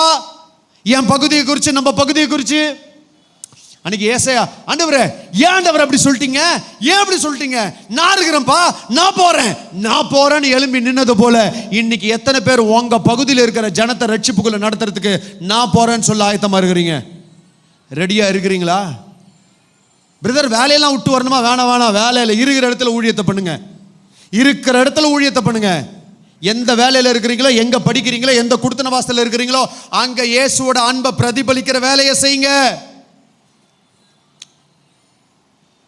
கர்த்தர் வரும்போது உங்களுக்கான பலன் மிகுதியா இருக்கும். எழுப்பி நிற்கலாமா? ஒருவேளை இன்னைக்கு என் சுயநலமாவே நான் வாழ்ந்துட்டேங்க வாழ்க்கைய, இதுக்கு மேலெல்லாம் நான் சுயநலமாக வாழ விரும்பலை, கர்த்தர் என்னோட கூட பேசிட்டாரு, என் இருதயத்தை தொட்டுட்டாரு, நான் என்னை விட்டு கொடுக்குறேன், நான் இனி கர்த்தருடைய வேலையை செய்ய போகிறேன். இந்த ஆலயத்தில் இணைந்து வாலிபர்களே, தம்பி தங்கச்சிகளே, தயவு செஞ்சு முன்ன வந்துருங்க, உங்களை ஒப்பு கொடுத்துருங்க. இந்த ஊழியத்தில் தயவு செஞ்சு அருமையான போதகரோட இணைந்து சபையாக நீங்களும் நானும் செயல்படுவோம்னா, தனியாக போய் போராடுற காலம் இது கிடையாது. கொஞ்சம் விளங்கிக்கோங்க. தனியாக வெளியில் போய் சுவிசேஷத்தை சொல்லக்கூடிய ஒருவேளை தமிழ்நாட்டில் இன்றைக்கி நம்ம சேஃபாக இருக்கோம், வெளி மாநிலங்கள் அப்படி கிடையாது. சீக்கிரத்தில் அந்த காரியம்லாம் இங்கேயும் வரும். அதனால் ஒரு சபையின் பெயர் கீழே இருந்து நீங்கள் ஊழியம் பண்ணும்போது உங்களுக்கு பாதுகாப்பு இருக்கும், ஊழியத்தை நீங்கள் தைரியமாக பண்ணவும் முடியும். அதில் தயவு செஞ்சு சபையோடு இணைந்து வாலிப தம்பி தங்கச்சிங்க பெரியவங்க தயவு செஞ்சு உங்கள் பிள்ளைங்களை அனுப்பி வைங்க. முதல்ல உங்கள் பிள்ளைங்க போகணுன்னா முதல் நீங்கள் ஊழியம் பண்ணணும். நீங்கள் ஊழியம் பண்ணுறதை பார்த்தா தான் உங்கள் பிள்ளைங்க ஊழியம் பண்ணுவாங்க. அதனால் தயவு செஞ்சு பெரியவங்கெல்லாம் கர்த்தருடைய வேலையை செய்ய உங்களை ஒப்பு கொடுங்க. இந்த சபையிலிருந்து இந்த கொரட்டூர் பகுதி முழுவதுமா சுவிசேஷ ஊழியம் செய்யப்பட்டே ஆக வேண்டும். அது உங்க மேல விழுந்த கடமை. இவ்வளவு கம்ஃபர்டபுளா நீங்க இங்க உட்காரவே கூடாது. இந்த இடம் நெருக்கிக்கிட்டு நீங்க உட்கார்ற நாட்கள் வரும். நீங்களும் நானும் எழும்பி போவோம்னா கண்களை மூடி கர்த்தரை நோக்கி ஆவியானவர்கள் இடத்துல பேசி இருப்பாரானா ஒப்பு கொடுங்களேன். இருதயத்திலிருந்து ஒப்பு கொடுங்க. நான் எனக்காகவே வாழ்ந்துட்டேன், ஓடிட்டேன்பா, என்ன மன்னிங்கப்பான்னு சொல்லுங்க. அப்பா கிட்ட திரும்பி நீங்கள் உங்கள் இருதயத்தை ஊற்றி தான் பாருங்களேன். அப்போ என்ன, மன்னிச்சிருங்கப்பான்னு சொல்லி கேளுங்க, அவர் மன்னிச்சிருவாரு. சுயநலமாவே ஓடிட்டேன்பான்னு சொல்லிடுங்களேன், மன்னிச்சிருவாரு. மன்னிக்கிறது மாட்டல்ல, அவர் உங்களை எடுத்து பயன்படுத்தவும் ஆரம்பிப்பார். சொல்ல முடியுமா, ஆண்டவரே நான் ரெடியாக இருக்கேன்ப்பா, எனக்கு ஒன்றும் தெரியாதுப்பா, நான் பாவி ஆண்டவரே, என்கிட்ட இந்த பாவம் இருக்குது, இந்த குறை இருக்குது, குற்றம் இருக்குது, என்னை நீங்கள் கழுவி சுத்திகரித்து நீங்கள் எப்படி பயன்படுத்தணுமோ பயன்படுத்துங்கன்னு ஒப்பு கொடுத்துருங்க. நான் அப்படி தான் என்னை விட்டு கொடுத்தேன். எனக்கு ஒன்றும் தெரியாதுப்பா, நான் available, I am available Lord, நீங்கள் என்னை எடுத்து பயன்படுத்துங்க ஆண்டவர்னு சொன்னேன். அந்த நாளிலிருந்து என்னை கொட்டி கொட்டி கொட்டி என்கிட்ட இருக்கிற பாவத்தை அசுத்தத்தெல்லாம் நீக்கி நீக்கி நீக்கி நீக்கி என்னை ப்ரிப்பேர் பண்ணி அவரோட வேலையும் செய்ய வைத்து கொண்டே இருக்கிறார். அருமையான தேவ ஜனங்களே, இனி காலம் செல்லாது. எக்கால சத்தம் தோணிக்கப்படுவதற்கு முன்பதாக நீங்களும் நானும் ஒரு கூட்டத்தை ஆதாயப்படுத்தாம இருப்போமே, ஆனால் கணக்கு ஒப்புவிக்க வேண்டும் என்பதை மறந்துடாதீங்க. கண்களை மூடி எல்லாரும் ஒப்பு கொடுங்களேன்.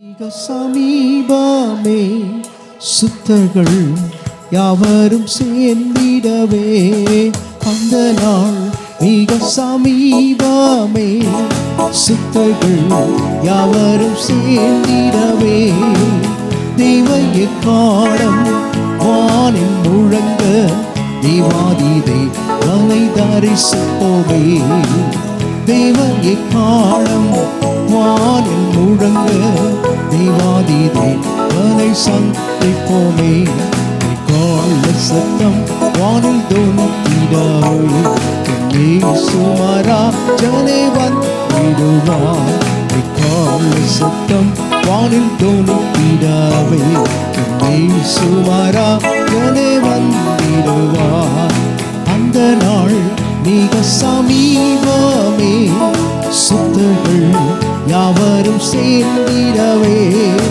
அந்த நாள் மிக சமீபமே சுத்தர்கள் யாவரும் சேர்ந்திடவே, தெய்வ எக்காலம் வானில் முழங்க தேவாதிதை வலை சந்திப்போமே, தெய்வ எக்காலம் வானில் முழங்க தேவாதிதை வலை சந்திப்போமே, தேவ எக்காலம் வானில் முழங்க தேவாதிதை வலை சந்திப்போமே, தேவ எக்காலம் வானில் முழங்க தேவாதிதை வலை சந்திப்போமே.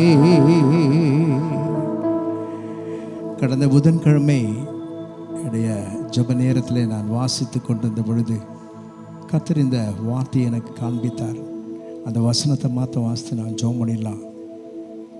ஏசாயா தீர்க்கதரிசியின் புத்தகம் 13ஆம் அதிகாரம் 5, 6 ஆகிய 2 வசனங்களை கர்த்தர் எனக்கு காண்பித்து கொடுத்தார்.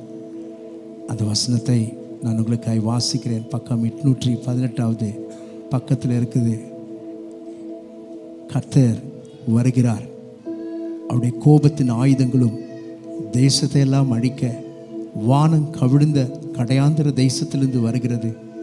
அலறுங்கள், கர்த்தரின் நாள் சமீபமாயிருக்குது, அது சர்வ வல்லவரிடத்திலிருந்து மகா சங்காரமாய் வரும் என்று கர்த்தர் என்னோடு கூட பேசினார்.